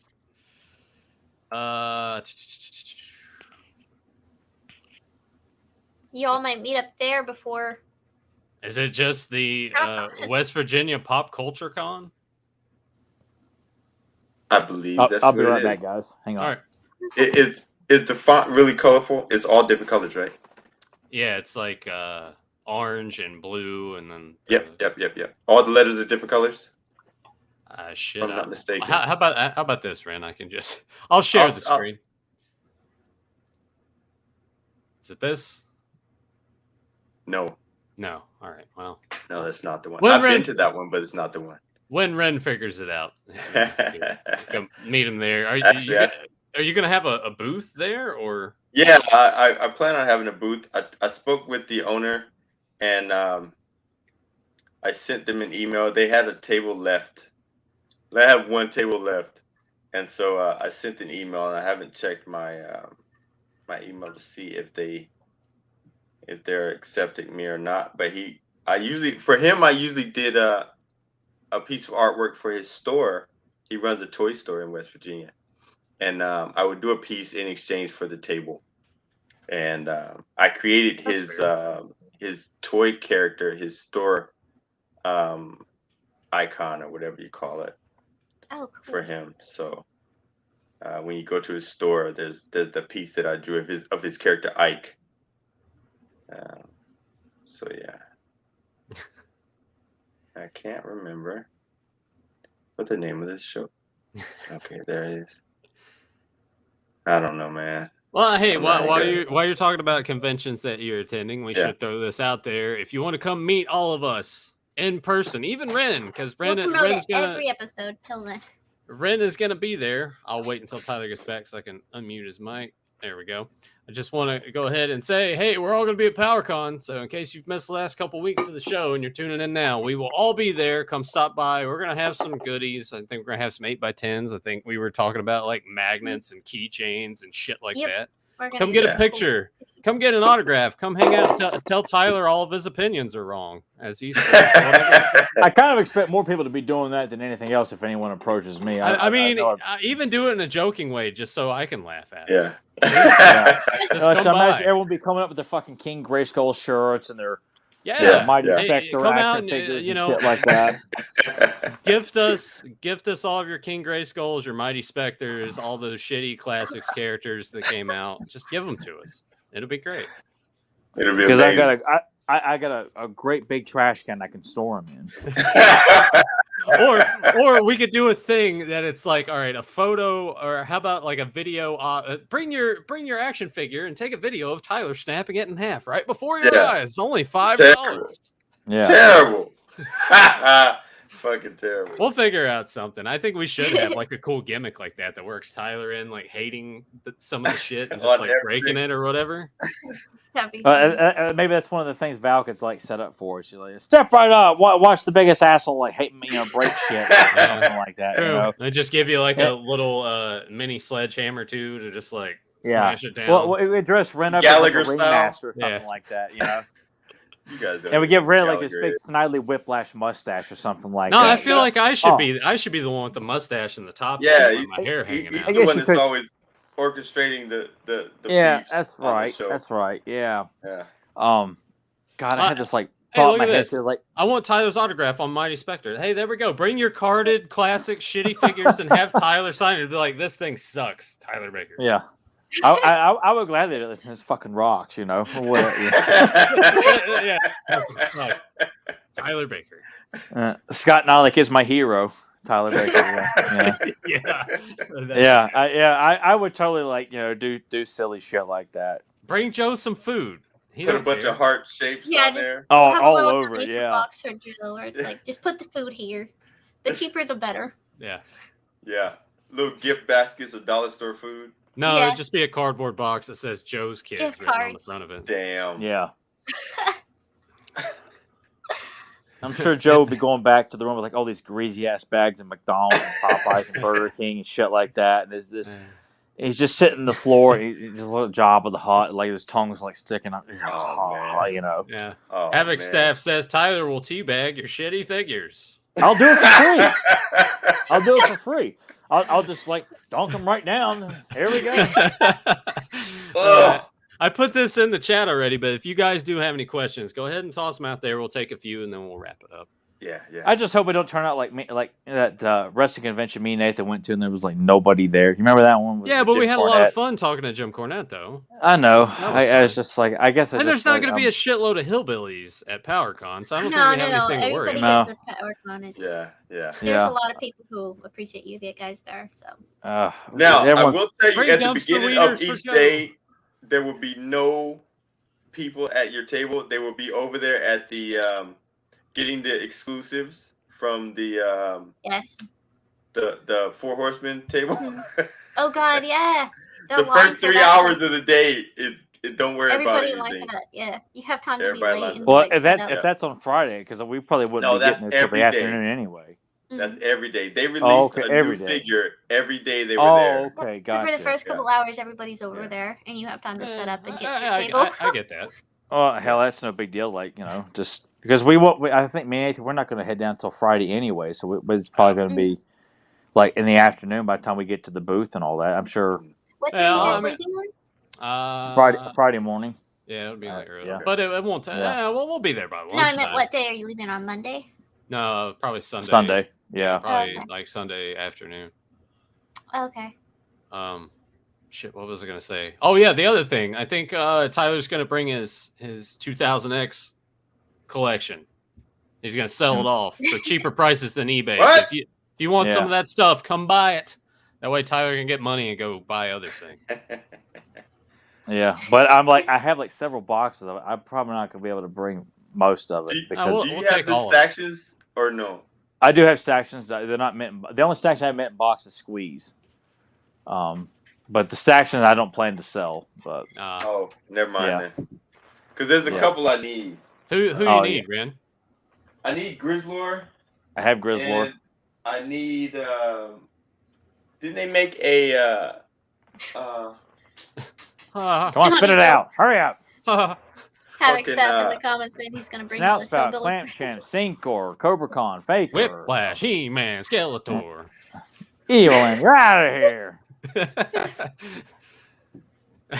Johnny Cox says Tyler says 2000X and buys Masterverse figs. And there was a gun to my head, and I encouraged him. Come on, Ren, you haven't figured this shit out yet.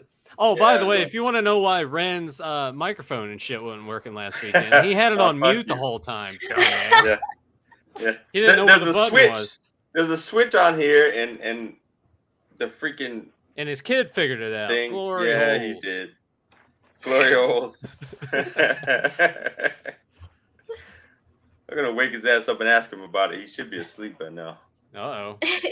Yeah, he should be asleep by now. His bedtime's at 10:30. I can't picture Ren having like a teenage son. Like Ren just seems too young. Like I can't picture any of us having kids. It's crazy. I had my kid at 33 years old, man. I was old when I had him. Holy shit, man. You're old as fuck. Old as fuck. Yeah, you don't look it though, man. You don't look it. Not at all. I'm three times your age, little dude. Like I've lived 3 times what you have already. I can see everything coming already. Nothing you do is new to me. So yeah. How old is Ren? Oh, Ren is. You don't have. Ren is 47. Ren is 47. I'm happy to be 47, man. I'm happy to be 47. Yeah. Yeah, you're. I'm punching 50 in the nose right now. That's all right. We're inching closer to 40. You got Your it. same age as John. You got any wise words, Ren? For any? Yeah, keep living. All right. Keep living, man. That's it. Well, shit, man. None of that Hulk Hogan shit. Keep your body down. Hey, I do that every day. Yeah, fuck Hulk Hogan, man. Fuck Hulk Hogan. I eat my Centrum every day. Centrum is good, I hear. I used to take it. I stopped taking it. Shit gets expensive. You got to get back into it if you want to get in the good shape. I was gonna say, PowerCon coming up. Have competition at PowerCon here, Ren. You know. I know. I've got a few months to work on it.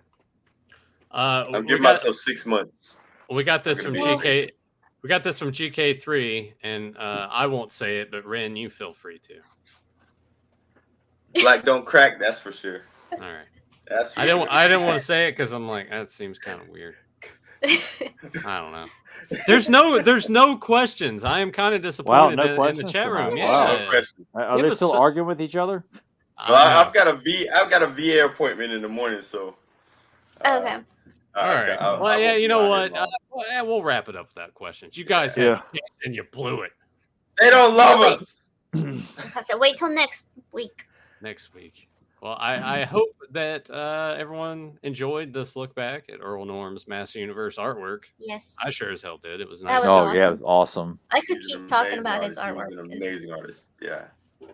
Check And out we all just the covered pieces. his master stuff, not even gotten into his other stuff. So. Yeah, but hey, that's great. It opens us up for us to have part 2. So we have part 2, the revenge. I'll name it that, or part 2, Electric Boogaloo, as a lot of people. Yeah. But we hope you guys enjoyed this. If you're your first time coming around, you stumbled upon us somehow on YouTube randomly on a Sunday night, and you enjoyed what you saw, make sure you subscribe and like and share and ring the bell so you always get notified when we go live. And what's that, Rebecca? We'll end it with this question from Grim to Tyler. All right. Tyler, did you enjoy Master Universe Actors and Galtar? I haven't caught. Yeah. I don't know why I didn't stop to think. Yes, George DeCenzo. I'm like that's like it was like hearing like flat out Hordak. Like, oh my god, like there's no variation in that, and I love that. Like it did take me a little bit for Lady J to as Goleta. I'm like, it's just Lady J. And then, like, Galtar, that's leader 1. It's from the GoBots. But as I'm, like, watching the show, I'm getting used to it. It's where I'm like, okay, it's not just Lady J. It's not just leader 1. Yeah. Even though that's Hordak talking right there. I can't separate that voice. But, like, Brock Peters is, Bloth from Dark Water and is Tormac. Lindy Gary. Let's see. Yeah. Oh, God, yeah. Lindy Gary is in it. Yeah. Sorry. It's getting late. His brain's starting to shut down. Starting to shut down. Yeah, but I have thoroughly enjoyed catching certain voice actors and along with Thunder, which I upgraded to Blu-ray, and I gave Nathan my DVD copy. I messaged him. I sent him the picture. Cool. I was like, "Hey, check this shit out." I'm like, "Hey, I reaped the rewards for once. I get the Amato special. I get the free shit." But yeah, it was cool. So, I love the hell out of both those shows. Like that's what I've done each night. I don't have much time when I get home from the gym and work. I'm like, sitting down and watching one episode of Thunder before I go into bed. One episode of Galtar. I got to do something here. I got to do it. I got to do it. I'll leave it with one last comment. GK3. I just discovered all these Master Universe streams and pumped. I fucking love it. Thanks for the content. That's wonderful to hear. We got a shitload of content. Yeah. 350 episodes. So I raise a glass. Cheers. I mean, Rebecca's. Well, shit. Technically, Ren's the newest. Yeah. Newest member, because I think Ren's just gonna kind of like pop on here like way more often. Yeah, I'm just gonna move my way in. He's replacing Joe. No, I'm just kidding. Great. Really don't think that. Now, he's just you know what? Look what you did, Rebecca. Now, Joe's gonna get 500 messages. Is it true? Is Ren replacing you on the show? No, he's not. Ren doesn't have a very intelligent cult following. No, nobody can replace Joe. Replacing Joe. That pantsless, he's pantsless dumpster wiener eating motherfucker. He ain't going. Yeah, no, who can replace that? Yeah. But I already did the end thing, so I'll just leave it on this. Until next time, have a powerful day. You know, my ancestors were large, soft rocks.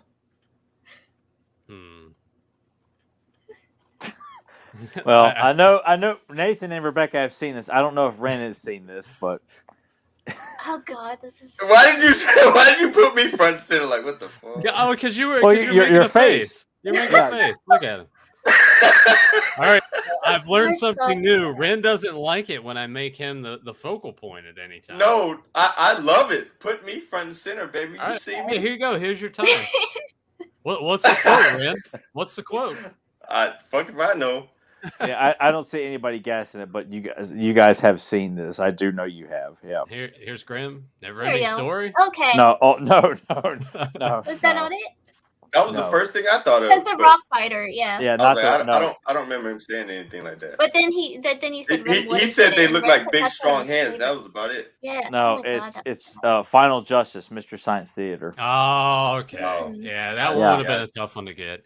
Yeah, I definitely didn't know that. Yeah, Joe Don Baker. My ancestors, but the joke is my ancestors were large, soft rocks. Here's another thing from John would have gotten it. GK3. He's smarter than all of us. And that it's an adult stream. You're the only one. Thank the sweet Lord. Yeah, we're not going to sugarcoat it for you. So. We're not sponsored by anybody. We're not trying to get free shit or anything like that. We're just here being ourselves. We're here to tell the truth. We talk shit. Yeah. Especially Ren. He's come to discover he's kind of like a shit talker of them all. Apparently, he fits right in. Absolutely. And he's not replacing Joe. We have to specify that. Definitely not. Yes, it's just a joke. Don't take that. Don't take it seriously. There's some stuff we're being serious, but other stuff it's just done for entertainment purposes. It's not. It's not really meant to don't oh my God, they said this and is it real? No, it's not real. It's not real. None of it's real. As Ren said, none of this is real until he sees you in person. Which is what you need to do to come to PowerCon and see us so you know that we're real. And touch Ren on the chest and let him know that and let him know, oh man, you're real. Yeah, you got right in the head like this. A lot of chest days. So there'll be a lot of chest bumping and chest rubbing and oh man. What? I gotta rub down your chest. Hey, this is getting kind of weird. Yeah, a lot of bro stuff over here. It's kind of weird now. Red, your chest is so vast. Do not walk. Listen, do not walk up on me, and I don't know you start rubbing my chest. I'm telling you, I'm getting kicked out of PowerCon. Hey, Red, I got baby all back in my room. You want to go back to this? No. I'm fucking Gen Z, man. I will punch you. See, instead of him saying Gen Z, I thought he was about to say Gen. I'm sorry, I'm Gen X. I fucking hate Gen Z. Yeah, I'm Gen Z. I'm Gen X, man. I'll punch you. I'll punch you. Yeah. And of course, we'll all wave. I'll leave it on this, and then I'll end the broadcast. We'll see you next week for some NYP love watch along, part 1 and 2 of what's the name of the fucking episode again? Council of Evil. There we go. I blanked out. 1 and 2. My brain's turning to mush too. See you next week. Yeah, but it was great. It was fun, and I'll see you all on my balls.